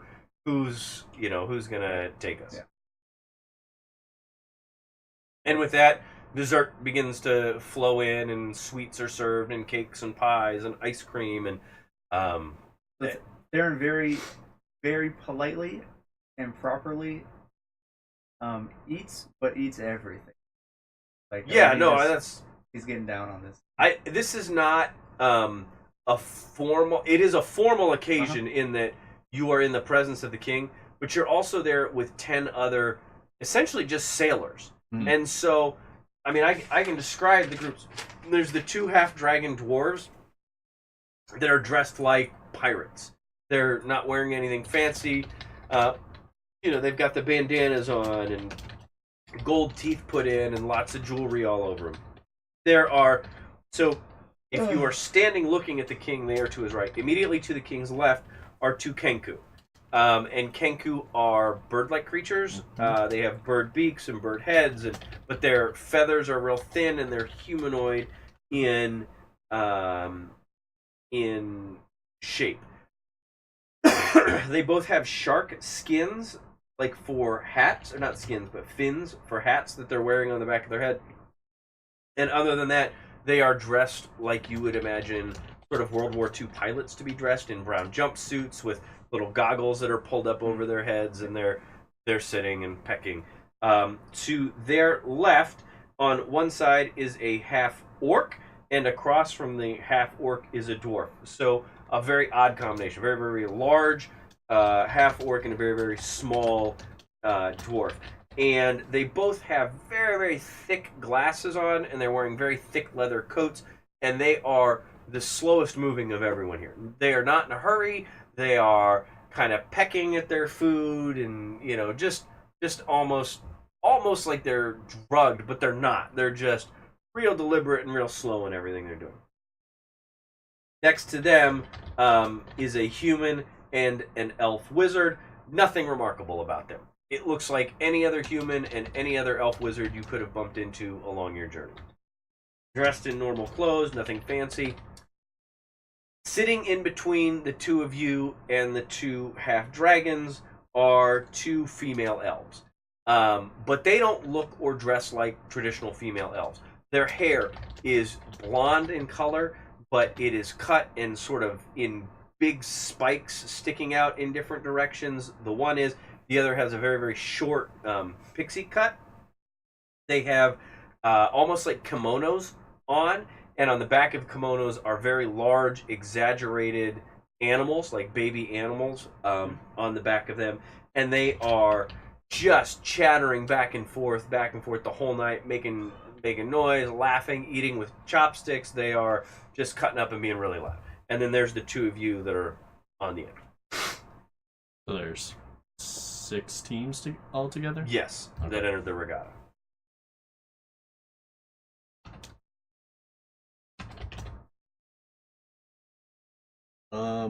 So Brimm is going to eat, but not overindulge. He's satisfying himself, but not pigging out by any means. Okay. Just, keeping aware of everything that's going on, not suspecting that there would be drugs or anything like that, but also not wanting to, weigh himself down for the things that are going to be upcoming. Okay. Just in the state that he's in, Theren would normally I feel like Theren would be pretty reserved, but he's just so happy to be where he is. He's very, like I said, very properly and daintily just going to town on all his food and talking to and engaging with everybody. I mean, Theren is part of this party, talking to the crazy Chinese ladies and trying to talk to the birds, just trying to talk to and learn everything he can about everybody. So Theren gets a pretty good lay of the land. The 2 half-dragon dwarves have been competing in this event for 20 years. And they run a different ship every year. Nobody knows what it's going to look like. Nobody knows the traps on it or the armaments of it or the speed of it or anything like that. Everyone else is new. So no one else, and they will come from all over the Forgotten Realms to race in this. Because this is a very, very famous regatta. It's by invitation only. And no one else other than the Iron Keep has held the Crystal Dragon Skull, which has been... if you are in the sort of boat racing circuit in the Forgotten Realms, you know about this, and this is the pinnacle. So is it? So we're the only team that has no experience. Yes. Sailing. Yeah. Okay. Yeah. You are also the only team that sailed your boat right up into the harbor and just got off and was like, "Okay, we'll see it on race day." Uh-huh. Like everyone else has taken like painstaking efforts to keep everything about their boat a secret. Nobody wants anyone to know what it looks like or what's on it or anything because you hope that the element of surprise gets you some sort of advantage in this race. And so there's a little bit of like snickering and like elbowing Theren as he's talking like, yeah, we all saw your boat. Like, Yeah. I feel like I wouldn't have any idea. Like, okay. Yeah, like, well, but that was never your plan anyway, right? I wasn't like, wow, we got all these crazy Rube Goldberg machines hooked up to it that's gonna... we don't have anything, right? Nope. And we have a boat and us. It's got a pointy end. Right. Yeah. Yeah, I mean, it looks like a knife. Yep. And you can shoot spells off of the little, like, spell turrets that you guys installed or whatever. Yeah. Yeah. So. You got that going for you. Yep. Awesome. I mean, you didn't really Fury Road it out or anything, right. so... Yeah, so I feel... I mean, well, we tried to, but then we got evicted. Yeah, so... I feel like Theren wouldn't really be... I mean, that wouldn't really bother me. No, I don't think anyone... No one's trying to be mean-spirited about it. It's just like, hey, thanks for showing up for the race, guys. This is good. Yeah. We're the little rascals showing up to the the Yeah, the I mean, derby, that's pretty much what's going on here, yeah. And we're going to hope that our little cart is going to make us through. So as dinner's winding up, Ushan gives, or his servants give everyone a map that has what you saw behind you, the Sea of Moonshade run out, the archipelago and all that around everything, and then sort of a dotted line that shows the map. And he bids everyone good night, excuses himself, and walks out of the room. So, do the other teams just sort of hang around? Do they? When he leaves, the 2 half-dragon dwarves are out of here. Like they're all business. They're only here to win. He gets up and leaves. As soon as he's out the door, they're up as well. And everyone else just kind of like is picking at their food, and maybe the Kenku get up and kind of wander off. But it's clear that like the night is winding down. So, Theren says, Brimm, I'm ready to head back to the ship, I guess. Are you? So as you start saying that, Wendrin comes back up and says, "We have rooms prepared for you. If you'd like to stay in the keep, you're welcome to. Certainly, we can, let you sleep on your ship. But it didn't look like there was much room for you guys. But you're welcome to stay here." At the very least, I need to go back and get my books. Brimm, are you wanting to stay on the boat? I mean, I think we go get Rhaegar and Edrian, if nothing else. I mean, we still have... Tomorrow is a day of not racing, so it is not pressing for us to get them.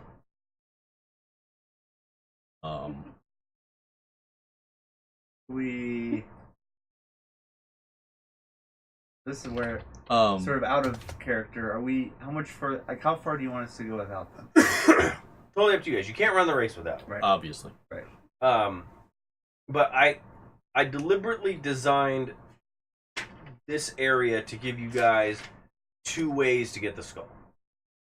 You can try and Oceans and Levitt it out of the museum before the race. Or you can just prep for the race and run the race and try and win it that way. At least one of us was thinking of Ocean's 11ing. Theren was not. Theren was dumbstruck by everything that was going on. Right. So do you, Well, the problem with that is Brimm could get in and get the skull, but then the skull's gone. right. So do you? So the question remains: do you want to? Are you staying? Do you want to stay here, or you're saying no ship? Like we're not going back to the ship.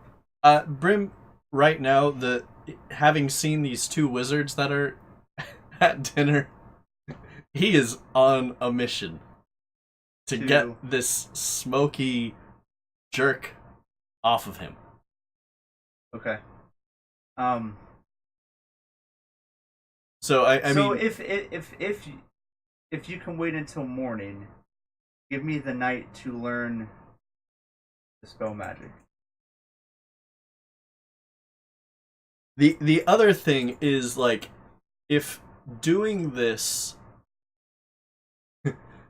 invokes this stinking necromancer to come into this space, which is part of Theron's concern.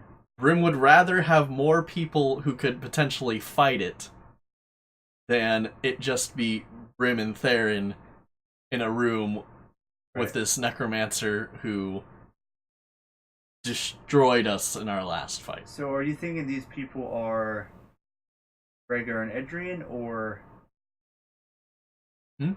so these other people would help fight it are Rhaegar and Edrian? No, I'm saying like there's, Kankus and dwarfs and elves. Like, we are surrounded by these people who should at least have some knowledge of fighting in this room that we're in currently. And Brimm is going to go to the wizards and see if they are capable of dispelling this magic. Okay, so you're just gonna walk over. It's an elf wizard and just a human. Oh, it's just so the human is not a wizard and the elf is? Correct. Because the human is dressed like a bard. Okay. Yeah, Brimm wants to make his way over, introduce himself to the elf wizard, get the elf wizard's name that doesn't need to be looked up if it hasn't already been. He doesn't have a name. But inquire to see if he is capable of doing this favor for Brimm, which Brimm would pay in some way. So the first thing he asks is, if I can fix you, will you throw the race? Brimm's like, no. That's... So as you say that, he's like looking, he pulls out a pair of glasses and puts them on and like looks real close at your skin, and he looks up and he goes, you're what are you? Tiefling? And Brimm, being annoyed but not seething at this, is like, yes, I'm a tiefling. So then he like looks at your tail and like picks it up and he's like, I don't want to alarm you, but some of you just smoke naturally. You know that, right? And yes, Brimm is acknowledging that he does have a smoke to him, but this is more than the usual smoke. And Theren sort of backs that up, like something is in fact wrong with him. Well, so my human friend here, his skin emits liquid on a regular basis, and when he exerts himself, he exerts more liquid. They call it sweat. So maybe this is just tiefling sweat. Have you thought about that? Yeah. So yes, we have thought about this. We've gone through this with a fine-tooth comb.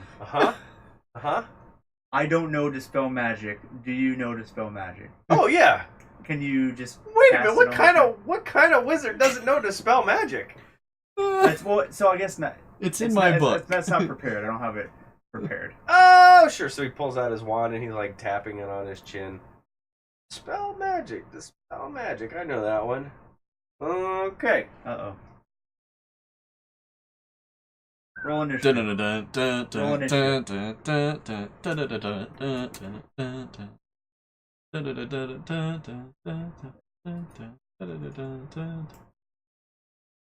So I would need a long rest. Change my list of. Yeah, and I wanted to advocate doing that before we got off the boat because we fought those beak monsters Right. On the first day, and it was that night that we started doing our investigation. Right. And like I said, I think it might have gotten lost in translation. Yeah, and I had looked at that, but just me thinking about it, didn't think it would do anything. Regardless, it needs to be tried. Right. So, I didn't think about it at the time when I was trying to find, because I spent some time looking at like the type of sorcerer that Ford is, like sorcerer spells, just like like just studying all that stuff. It's been a while. So he steps back and he kind of like starts swirling his wand around, and then you see like little sparks on the tip of it make a little circle, almost like a sparkler would at night. And then right before he casts it, he stops and he's like, do you know what level spell you were cursed with? And Brimm's like, I don't even remember being cursed. And he's like tapping his wand on his temple, and like sparks are flying off his temple every time he hits it. Okay, well, he cracks his knuckles like this and kind of does some stretches, and here goes nothing, I guess. Starts swirling it around again. What do I roll for a spell? Is it anything? If it's third level or lower, nothing. It's automatically dispelled. If it's above that, then you roll your spell casting for that person, and then it is. So if it was a 9th level, or to level 3, it is plus that amount. So he like flicks his wand, and sparks go flying toward Brimm, and they hit. And you notice that the scales on your cloak slowly begin to fade away. And your cloak just looks like a normal leather duster jacket. Oh, the wrong magic. Well, he dispelled the magic that was on Brimm, which was the whatever enchantment was on your cloak. You're talking about my cloak of teleportation. Yeah. So he missed me and hit my cloak. Well, there was nothing on you. I was saying me, not. Cool. Huh. Well, you're still smoky.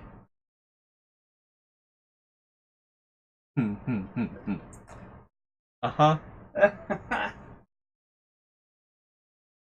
And Brim's going to look at him and be like, well, you're as useless as every other wizard I've encountered. So, again, I say, I don't think this is a spell that can be dispelled. So, Brim's gonna gather 10 gold and give it to the guy as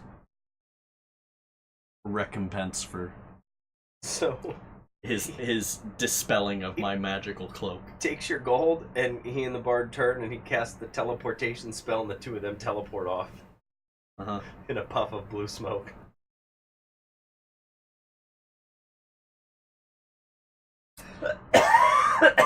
I feel like something not right was done there, but that's me. So, seeing that obviously that didn't work. Theren. So, all right. So Theren asked Brimm, or said, so obviously that didn't work. When I saw something happening at the temple, when the goddess touched you. See, he chose one creature, not an item. I can't. I'm a creature, not the item.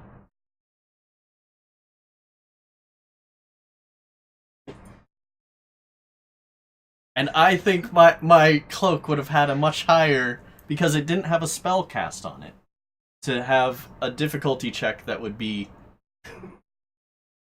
I'm not going down with this. I'm not taking away your teleportation ability. You're just losing it for the day. You can't teleport anymore today. Of course. This once per day, right? Yeah.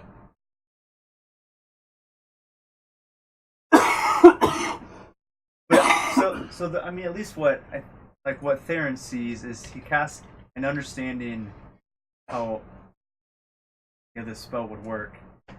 He casts it at you, and the only magic for it to target is that of your cloak. No, because the only Brimm also has the Abyssal Dagger, which is heavily magical, and a ring that's a magical item. Like, if anything, Brimm wishes that would have fixed his Scams Club ring. Yeah. Well, I mean, like, there was no spell on you, so it went to your.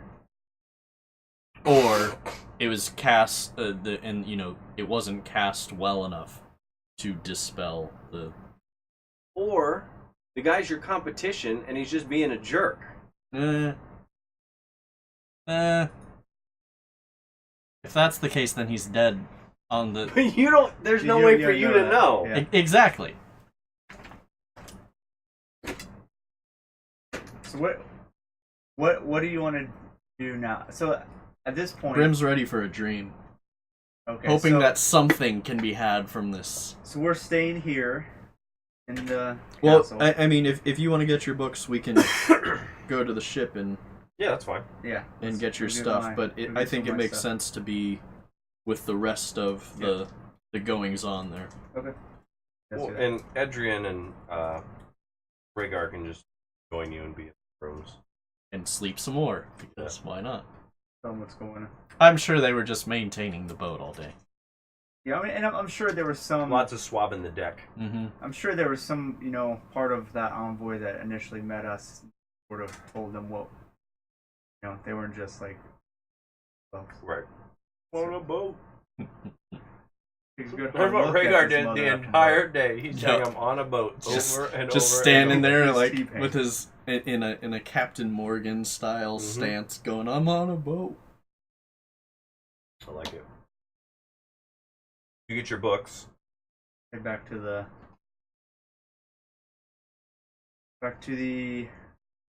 our rooms. So that singular, one room for the four of you with one bed. Good thing it's a queen size bed. It's a queen size bed. I don't need to sleep much.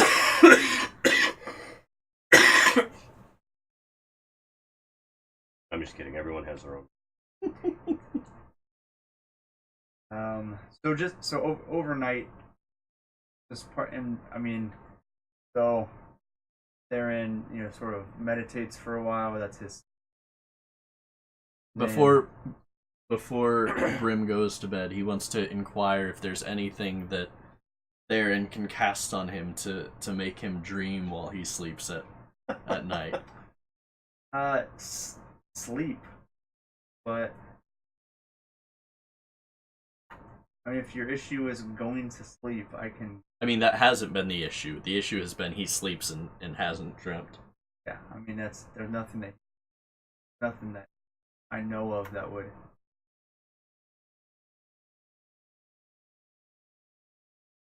Wait, hold on.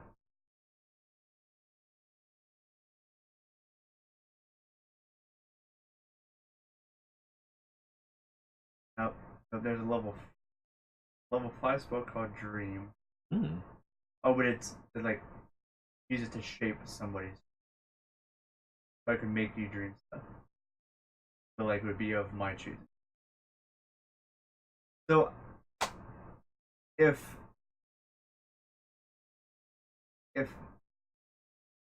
my goddess told you to wait for the dream, I think that you will dream. It may not be tonight, but I mean, it would be like if Jesus came to me and said, "Wait for the dream," like you're gonna wait for the dream. You know, like this is like the analogy, like in this, right? So it's Yeah. like one of the three aspects of my God said told you something. So that's it. I mean, from my point of view. Well, and I think you would also know that, like, one of her personality traits is that she's rarely direct anytime she communicates anything. She is typically one to communicate through divination or signs or dreams. And so if you ask her just a straightforward question, it's unlikely she'd give you an answer anyway. Sure. Like I wouldn't take that to mean, oh, I'm going to have a dream tonight. I would just take it to mean that, like, I've heard your request. If I'm going to answer you, it'll be in a cryptic dream. Do you still want me to learn spell magic? It's probably unnecessary Try at this again? point. Okay. All right. Brimm's frustrated. So, I assume Brimm goes to sleep, Mm-hmm. and Theren... Do my meditation thing, and then So, right at midnight, Theren, you hear the moon elves, like, in Iron Keep, the handful that are there, are out in the street near the temple, just singing sort of moon elfy song. go there. Yeah, I figured. So this is Yeah. like probably the first moon elf ritual that you have ever really, well, I mean, clearly as an adult ever taken part in. Uh-huh. But you go and you see there's probably a dozen, maybe 15 moon elves, and they're all standing in a big circle around the circle, singing to the moon as the light comes through and hits the orb. And they are the most beautiful moon elves that you've ever seen. Their real fine skin and hair is glowing just in this beautiful pale blue, pale yellow, and they're singing songs about beauty of the moon and the life that the moon gives. And the flowers all around them have all opened up and are all just like glowing with almost a light yellow dust around them. Probably the most surreal experience that Theron's ever had in his life. Mm-hmm. And as you approach them, I think that most of these songs feel familiar to you. Even you probably know some of them from your parents singing them to you as a kid, and the ones that you don't know, you might not know the words to, but the melody seems familiar. And I assume Theren just kind of jumps in and Or watermelons. yeah, Or just like hums yeah, or something. Or, yeah, just and maybe even more is like 2/3 spectator, third yeah. That's probably participant. accurate. Yeah. I mean, nothing more to the story comes of it other than Yes. just like these That are your experience. people. Right. They are out in the moon, like not bathing in the moonlight, but worshiping and celebrating and having a good time inside of this weird iron city where what appears to be like their goddess has taken up residence, and but she's not here. Like you don't see her. Yeah. Just them singing to her statue and around her statue. So can I spend like the rest of my night just like with these people? Yeah, I'm sure that they're all interested in hearing, because these are not the adventuring moon elves. Not that that's not that they're all adventurers or not adventurers. So they're probably interested in hearing. Yeah. And your tales and what happened to your family, and you're probably as interesting to them as they are to you. So one aspect of moon elves, which is sort of why Theron's gotten into the adventuring, is their wanderlust. Yeah, so moon elves are much more social than other elf races and are prone to the need for the open road and adventure. So this may be like the only outlet for adventure. Right. That some of these, like, they have that desire, but maybe just never either the means or the opportunity. So yeah. And I would say that probably the oldest moon elf in this, and you guys live hundreds of years, don't you? yeah, I'm like a 20-year-old at 97. Right. So I'd say the oldest female moon elf here, who I mean, clearly no wrinkles or anything in her skin, but hundreds of years old, tells you about the history of how they wound up in Iron Keep and what happened 3,000 years ago when the Kraken attacked and the Moon Elves came to help the humans and secure this. Some of them drawn because Iron Keep had a sacred place to Moon Elves devoted to it already.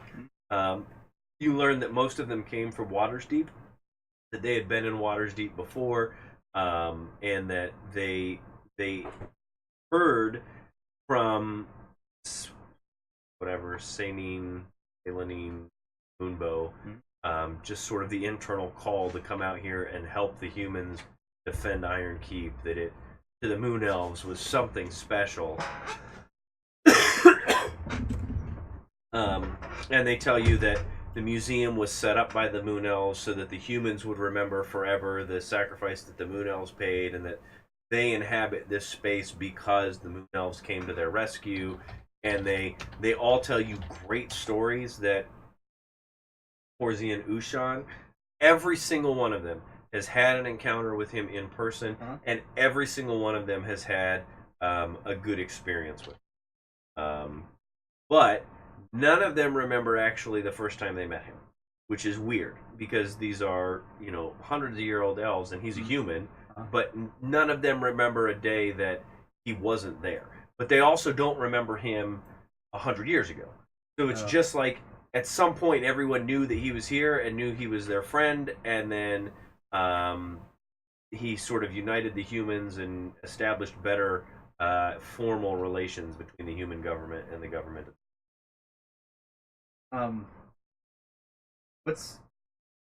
So I have a bunch of questions. You may not have answers, but like, Theren inquires about the rust. Is the rust just physical rust, or is there something deeper to that? It's just the city. You build an iron city on the water, and this is what happens. Now, they'll tell you that magic is used to enchant the iron so that it doesn't weaken it, but everyone's just kind of come to expect that this is what Iron Keep is. Okay. And everyone's okay with that, more or less?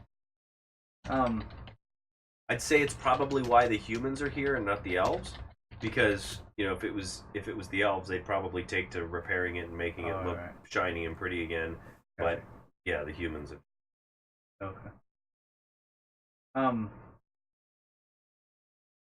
Is there much of a blade singer culture with the Moon Elves? This is the first they've ever heard of it. Okay, I think that's more of a Sun Elf thing.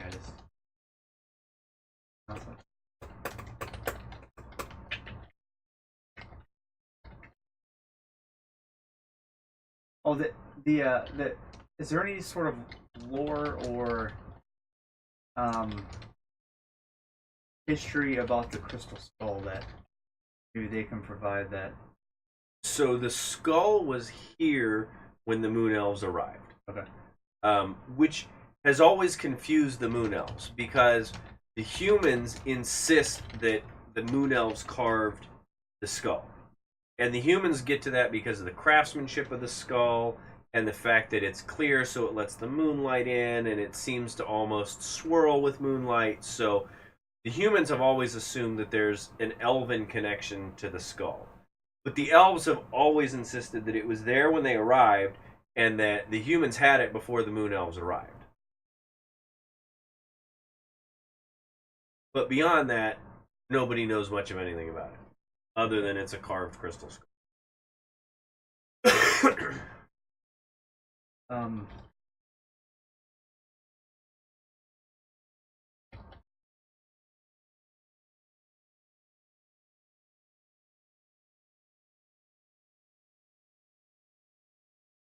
But although I'm a Moon Elf, I'm obviously still an outsider. Is it possible for outsiders to join tribes? Like here? Yeah. Yeah, they like in the Moon, like obviously on the other islands. But... They tell you they'd have no problem with that at all. You're a Moon Elf first and foremost above anything. Has anyone else? I mean, so I met the Hanin. Is that commonplace? Does she inhabit So you this mentioned place? that name, and they all just fall silent. Yeah.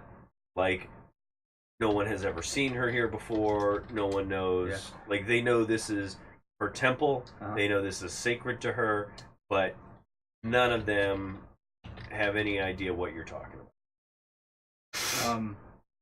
I recount that afternoon.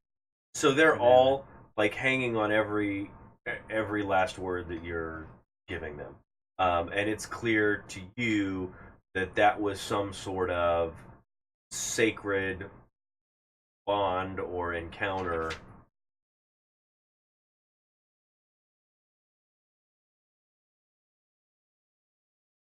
I missed out on that, but was that the interchange we had at the? Yeah.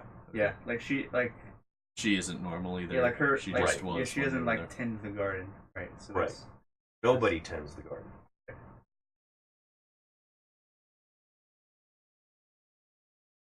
I think that's all the specific questions I have, but just like in story, I just spend as much time with. Yeah, people I mean, as and they're can. out there until Yeah. the sun starts to come up, and then they all sort of, have other things to do. Oh, that was it. Sorry. The regatta. Like, how do they feel about the regatta? Is it just like an up and up thing? Is it? Yeah, I mean, it is. It's everyone comes out for it. It will be every port you pass. There will be people and moon elves and all sorts of creatures standing out and watching over the race. It is on the up and up. The Iron Keep team has won every year, but nobody begrudges them. It's been good, clean wins, mostly luck, because out on the race there are man-made obstacles, but more often than not, I mean, you're traveling through treacherous seas in an archipelago, so there are creatures and just Right. natural formations that tend to take out people, not kill them, but Right. knock people out of the Dismantle, race. yeah. Right. And it's just been hard work and good luck. And what they will tell you is that the two dragons that race for Ushan are out there practicing all the time, and they're running different courses and different races. So it's not like they're running the same course and they know exactly where it's going to be, but they are out there sailing 7 days a week. Like that's what they do. He has Okay. 2 people employed plus the team that take care and build the boats and whatnot that run this, because it's very important to him that he. Right. Is there any, just like in a very lighthearted way, Theren asks, is there any tips for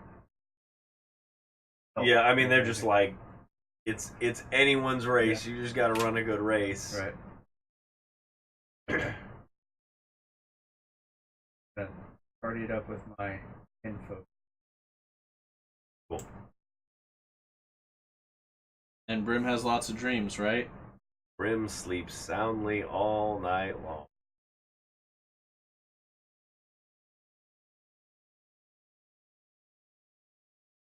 No, I take that back. Brimm has dreams. Stay Puft Marshmallow Man, fighting Godzilla, destroying Detroit.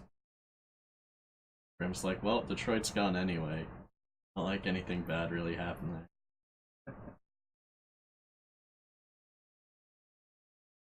That means Brimm wakes up frustrated again. More frustrated. And Good. That's what you want. Brimm becoming more and more unstable on this journey. Right? better than usual. Brimm's not very unstable normally. Right. Like that's the only thing Brimm has going for him, is he's level-headed and like cunning, but as he slowly descends into madness, it could be trouble for everyone. Yeah, yeah. He's on a mission. But, so one of the things we didn't talk about, that we did talk about, was Brimm has no desire to touch one of these skulls again, for fear of what happens when he does touch it. Um, and that was like relayed to Theren because he doesn't, whatever is happening, if it's malicious or whatever it is, Brimm does not want to bring it on to himself. It's not something that he's. So, walk me through, because I think there might be a misunderstanding here. Walk me through why Brimm doesn't want to touch this. So, Brimm touched the last skull in effort to. In effort to further what was happening. He was trying to steal it before a fight happened. Okay. And he did that. Well, yeah, the fight happened, but there were no blows that happened. But when he touched it, it got sucked into him. And all the smokiness and stuff that happened there. Well, okay. So, that's not quite what happened. Am I misremembering? Yeah, or I didn't do a good job explaining it. So, when Brimm touched the skull, it destroyed the skull. Right. Okay. Like, that's the part that I think is... Because, what are you guys supposed to be doing with the skulls? Collecting them Collecting to give them? them to... Are we? Brimm wasn't on that mission to talk to half-dragon god person. Right. Yeah. So... When in my recollection, just is finding the skulls, but I mean that doesn't really. Right. You know what I mean? Like, I mean, finding them is easy enough. Right. If we could call them up on our comms, we could the say plan they're... was to destroy the skulls. Oh. Like, that's what you were tasked to do. I've never understood why Brimm is upset that he is destroying the skulls when he touches them. See, what I thought happened is that it was destroyed, but because it was like absorbed into Brimm, like he absorbed the. No, like the skull itself. So, what the Platinum Paladin explained to you was that assembling the 5 skulls is how you would open the portal to allow Tiamat to escape. Okay. So you guys were tasked to go and destroy the skulls. Mm-hmm. And then you found a skull and destroyed it, and then Brimm was like, whoa, I'm destroying these skulls, I can't touch them. But it wasn't just that he destroyed it, and then power came out of it, came into him. Not power, you saw smoke. Came out of it and into him. Right. Which he thinks might be the same thing as gathering them in order to assemble. Right. Yeah, that's what Theron's impression was. Whether that's right or wrong, that's his thinking. Okay, no, right that now. makes sense as to why you would react that way. Right. Like, and that's what has made him go, I wonder if I'm possessed by something that is using, like, my touch to I got you. take control of that. So, if I touch all 5 of them, then, and that's based on Rhaegar's dream too, if all 5 of them come, then that shadow that's enveloping Brimm becomes Asmodeus, and Tiamat gets unleashed. That makes sense. I don't know if there's some sort of investigation or thing that I could There's not. do to figure that out. I think if that's Brimm's state of mind, he's piecing it together the way he'd piece it together. Fine. So, a couple thoughts. Like, so if you have to assemble all 5, like just throwing one, wouldn't that be enough? That's maybe. Yeah. And then also, I mean, the Planeteers were still able to accomplish stuff even when they couldn't summon Captain Planet. And the Power Rangers, they'd get stuff done without the Megazord. that's true. So So doesn't Cord? There's what Theron's thought that Cord either has done or is this actual folk, right? Right. So he serves Tiamat, right? Yes. So if the thing has been destroyed, then Tiamat can't come back, right? In theory, yeah. Right. So I guess Theron's just, and I guess he doesn't know what we've been talking about, but like, like if it is in fact destroyed, like he wouldn't allow that to happen, or if it did, he would.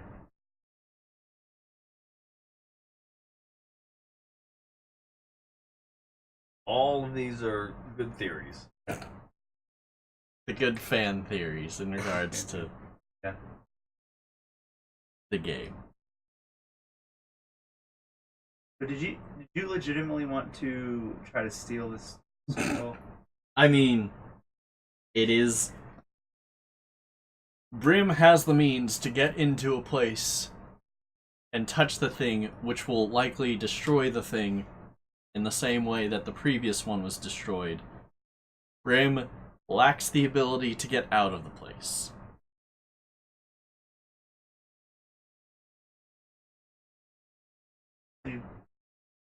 That's all true.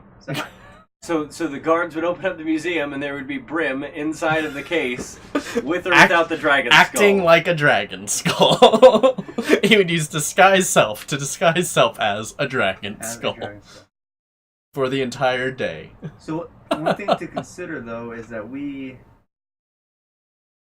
only reason that you are alive even is to win the regatta. Well, the only reason I'm alive and let go was for that. Now, right. If I don't go back there, I don't frankly have to worry about Waters Deep and Pure Iron. Well, we do. I don't- That was like the whole. I don't know what their extradition process is, but I can't imagine it is strong enough to get me to them from however far away I am. Wasn't that part of the? Because my recollection was like, we will find. Yeah, I mean, he'll hunt sure. you down. Yeah. But It's I not think like in I Brimm's haven't mind, been he's hunted like, before. Yeah, I'm an assassin. I've escaped death several Right. times. Yeah, No yeah. big deal. Do you remember the Black Spider? Magic Brian. Brian. Not in our campaign. Magic Brian, darling. I think he went by Lord Eddington for us. I feel like stealing this skull is bad. We wouldn't be stealing it, we'd be destroying it. We wouldn't actually have it. Nobody would Good have luck it. proving we stole the skull. As long as I can get out of there in time. Assuming that that's the skull you're there for, and assuming that you do destroy it. Mm. Fair enough. We do know the skull we're looking for is crystal here, or white. But yeah. But unless the book that we opened was deceiving us, but it got the first one right.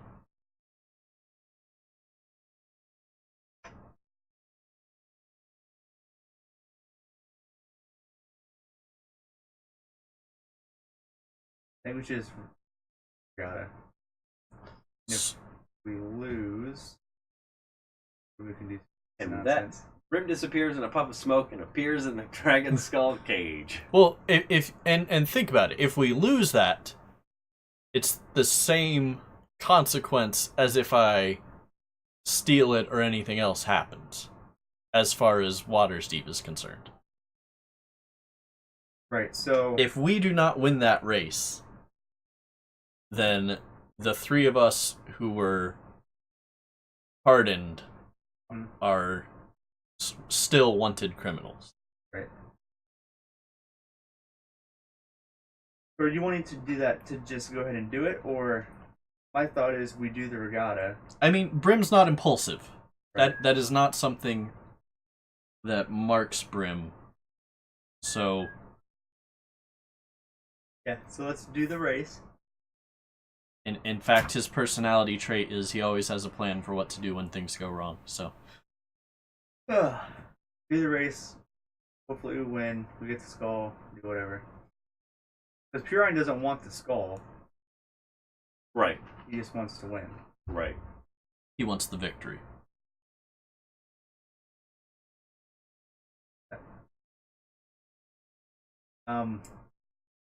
I need to. Okay, so I don't know if this is in character or not, but at some point you had mentioned that only 3 of us could be on the boat. Yes, That's still the case? yes.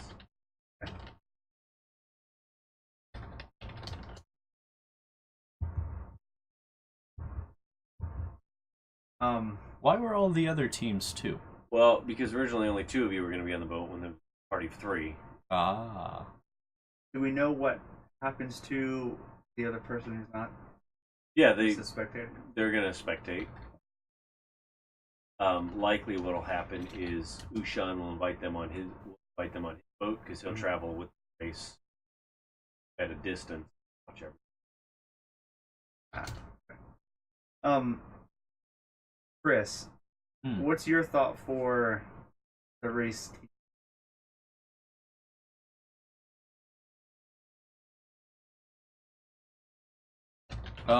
Well, we have no strong means of attack or defense from range without you.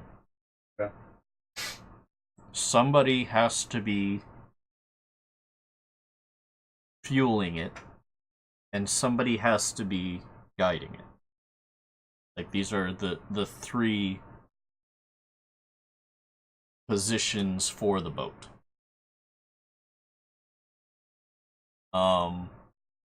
So because of that, like, I can shoot arrows,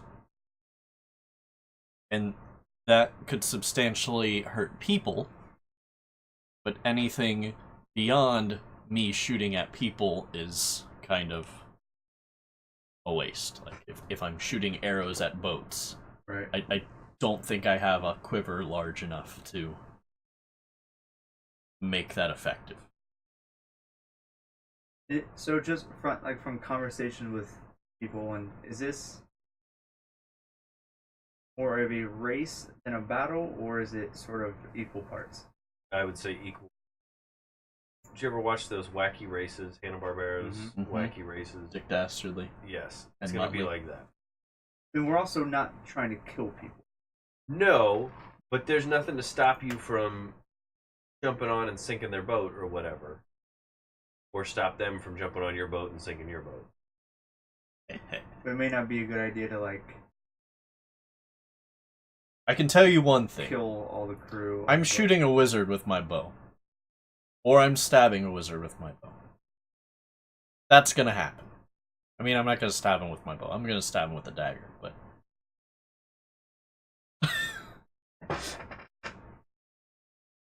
Which might explain why the only people that have ever run this race before are the winners. Right. Sure. But it's not. I mean, I guess my question was, it's not necessarily a death race. No. No, but it's also not. not like there's no recompense for killing someone. Correct. That's neither encouraged nor discouraged. The only thing that matters is winning, and I would assume that cheating is using a different route. Right. But anything else, as long as you're following the route, Yep. is part of the rules. Yep.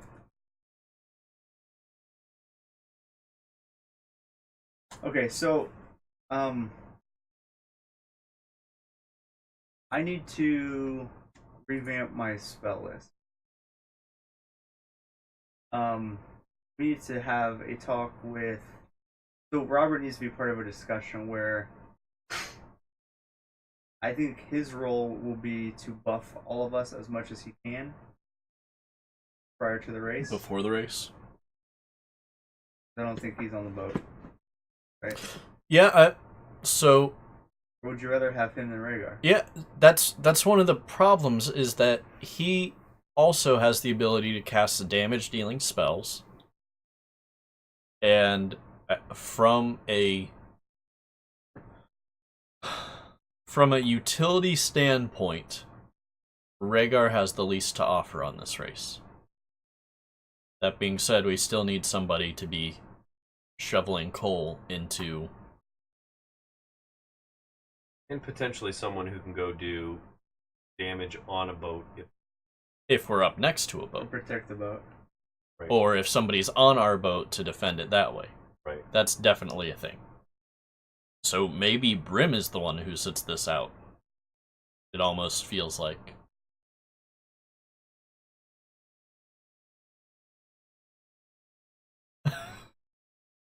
Sorry. I was trying to find. Sorry.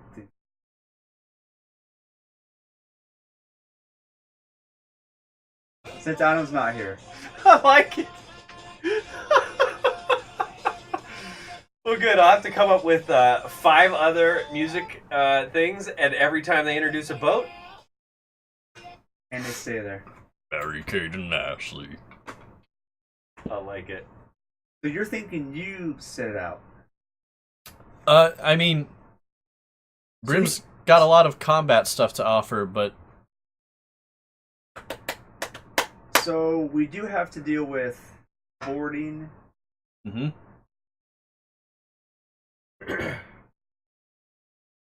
Potentially boarding our boat. Yep. Theren feels like, I mean, I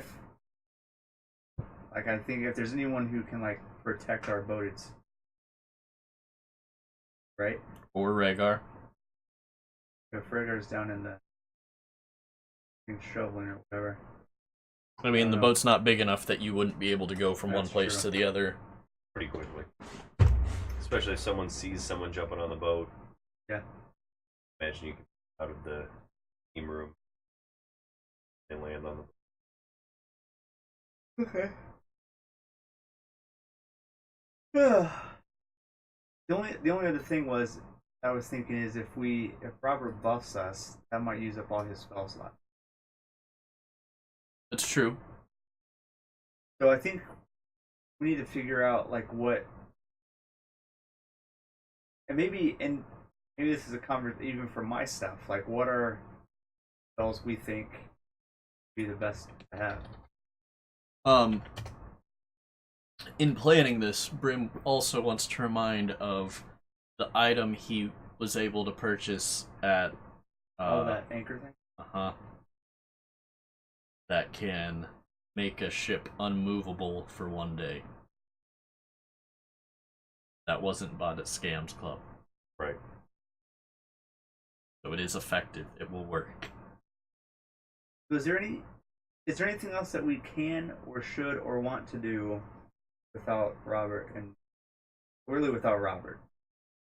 I mean, I think like even like all of us together, but like mirroring what would happen. I'm thinking what would happen in story is we sit down and I lay out my spell book. Robert is the same, and we pick what spells we need to learn, and then we learn them that night.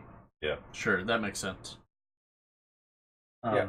I mean, the next time we play, it'll be race prep and then running the race. Right. Mhm. So is there anything that we should or want to do before? Brimm has tried to get rid of this scourge that is on him. Do you want to go see a cleric? That's what I thought we were doing at Okay. the stinking the That's a buff. Yeah. Plus And 10 to it's looter. charisma. Yeah. We need loot on the boat. You want to go see a cleric now? You want to go see a cleric now? Sure. That's fine. I need to leave 12-ish. As do I. Me too. Yeah. Back up in stupid New Albany at 9 o'clock. Here. Yeah. Virginia.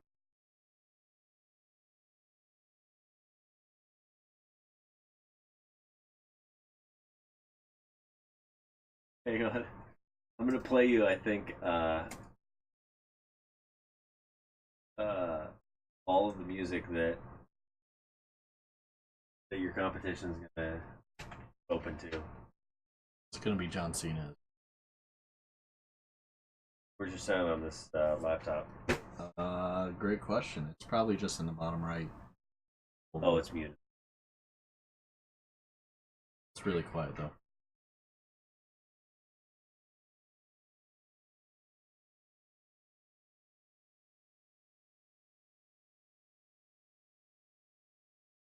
I don't recognize this.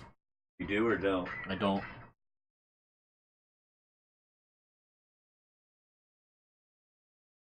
Ninja rap. Oh gosh.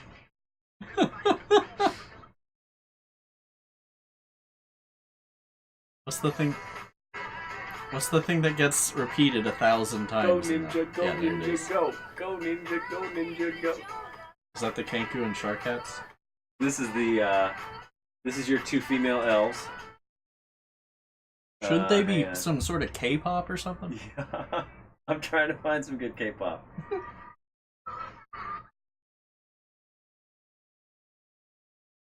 Might be alright.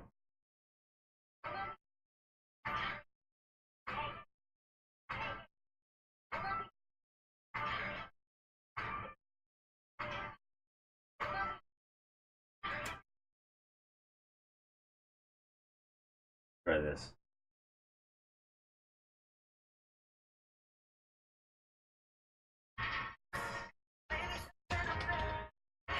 Yeah.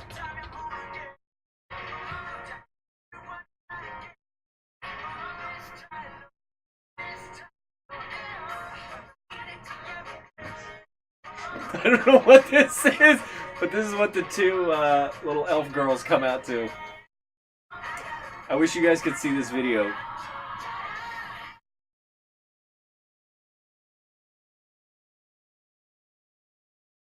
Look at this. I don't know what's going on. What in the heck?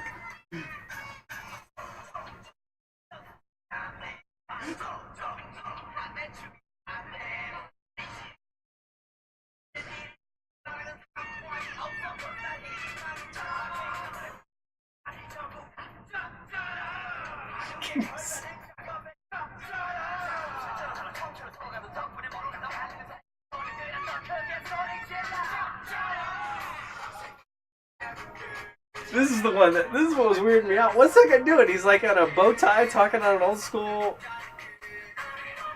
This is crazy. That's kind of what K-pop is. Oh wait.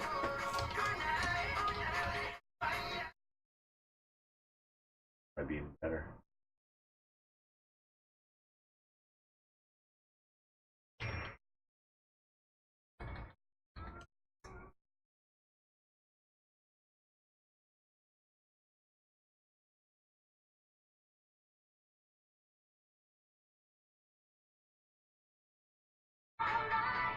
Guys, I don't understand K-pop at all. Someone explain this to me. I don't either. I've got a friend who I follow on Twitter who's obsessed with it, and it's very interesting, but weird, super weird. Alright, I can find some.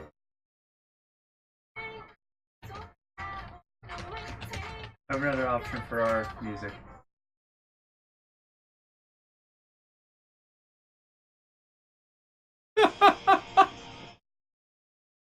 Through fire and flame.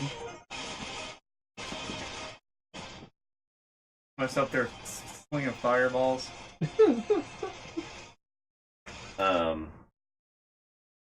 Here's what your half dragons are gonna. Ramstein.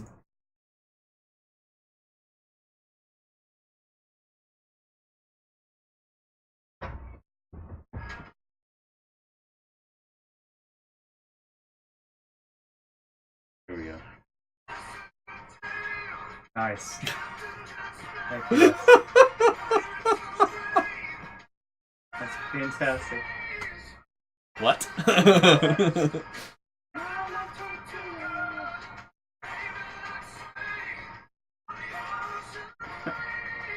And then when they actually start the race, this is. I'm on a boat.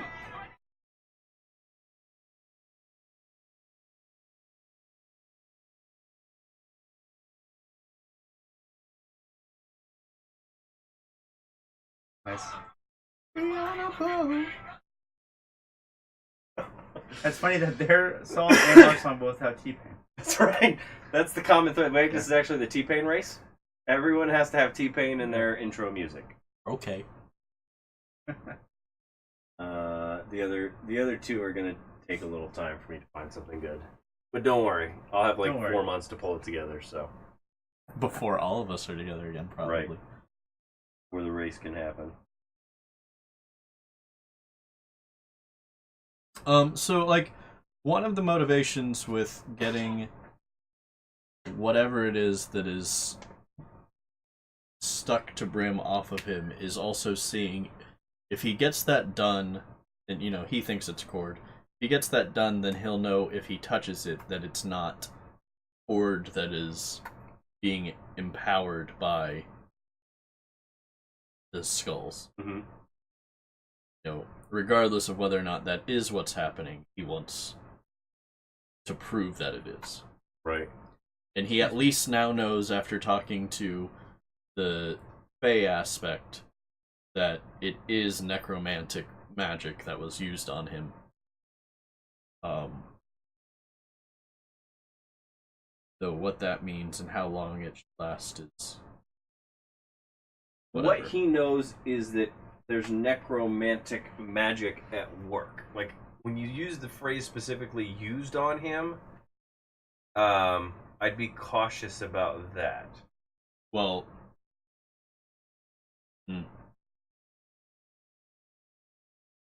if Cord is chilling on his body, suppressing himself by using necromantic magic.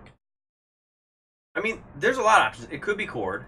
It could be that you're cursed in some way. Mm-hmm. It could be a familiar of Cord's, like Theren's spider. Sure. That is around there as well.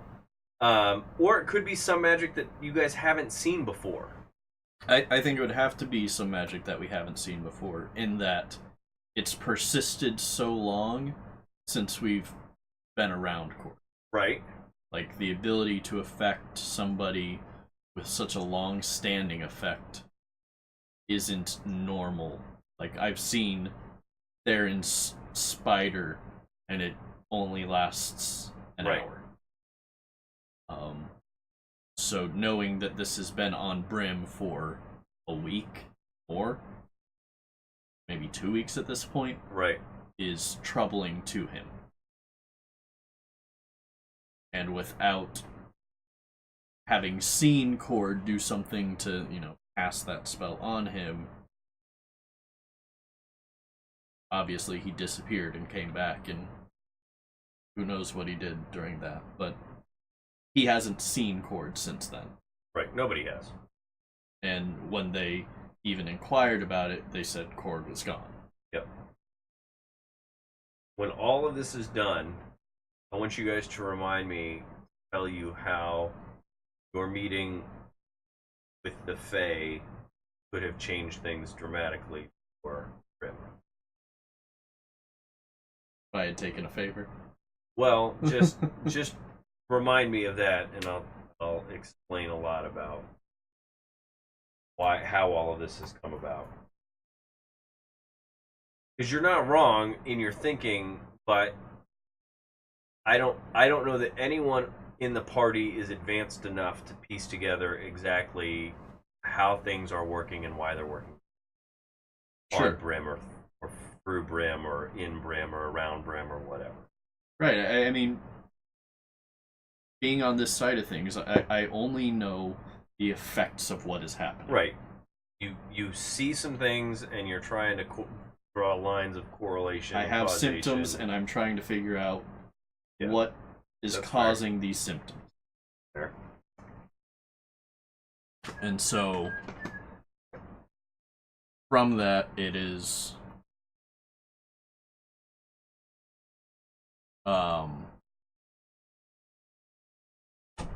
imperative to do more things to figure it out. Because we don't know. Right.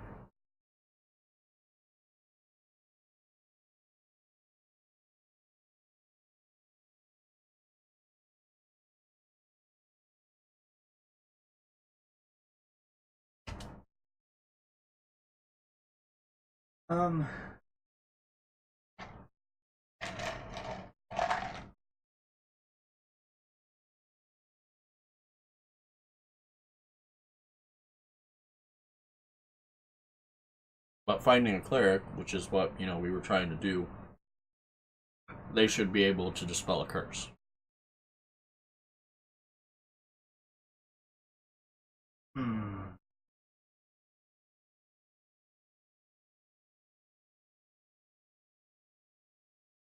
Looking in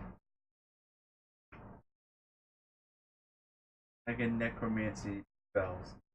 If there's any.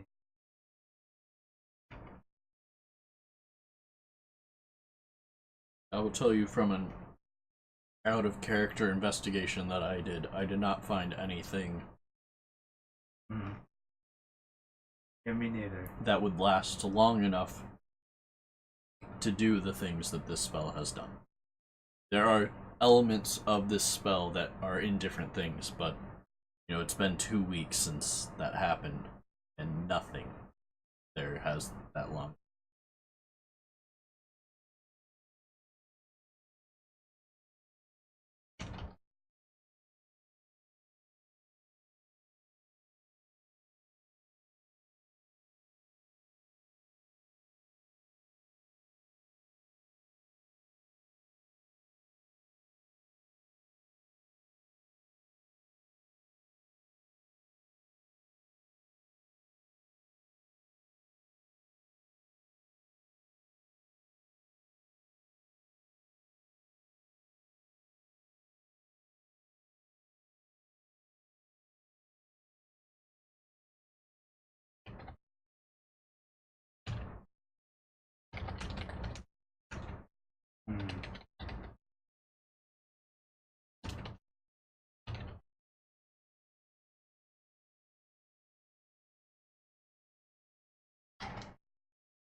Could I have just let that thing take care of you?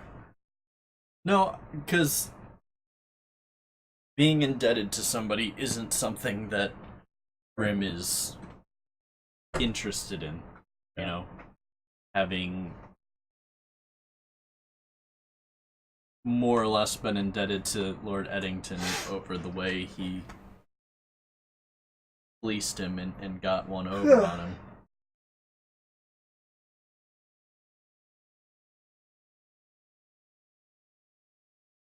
We'll have to pick up with Brimm going to cleric. Sounds good. Next. That means I'm actually going to elves and figure out clerics would live on this island. Or paladins. Well, who do you want to see? So a paladin has the ability to protect from good and evil. Yep. As well as, cleansing curses and that sort of thing. So, if I could find a paladin who wouldn't forsake me simply because of my race, it would definitely be something. Honestly, you're probably in the right place for that because moon elves are fairly accepting across the board. So if you're going to find someone like that, it's probably going to be a moon elf. Moon elf paladin, eh?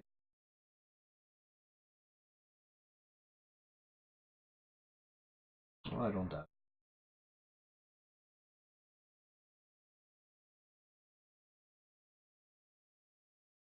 I trying to toggle it on and off.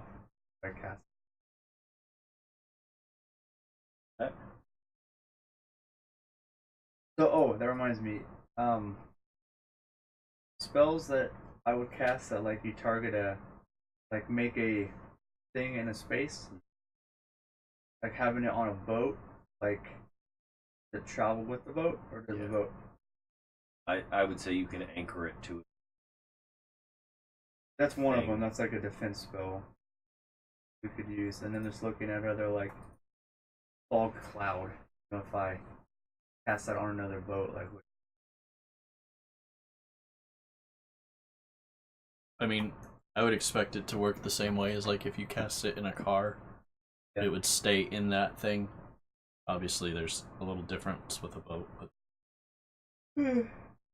convertible's kind of the same idea. So that's gonna do it for us this week. Thanks for watching, guys. See y'all next.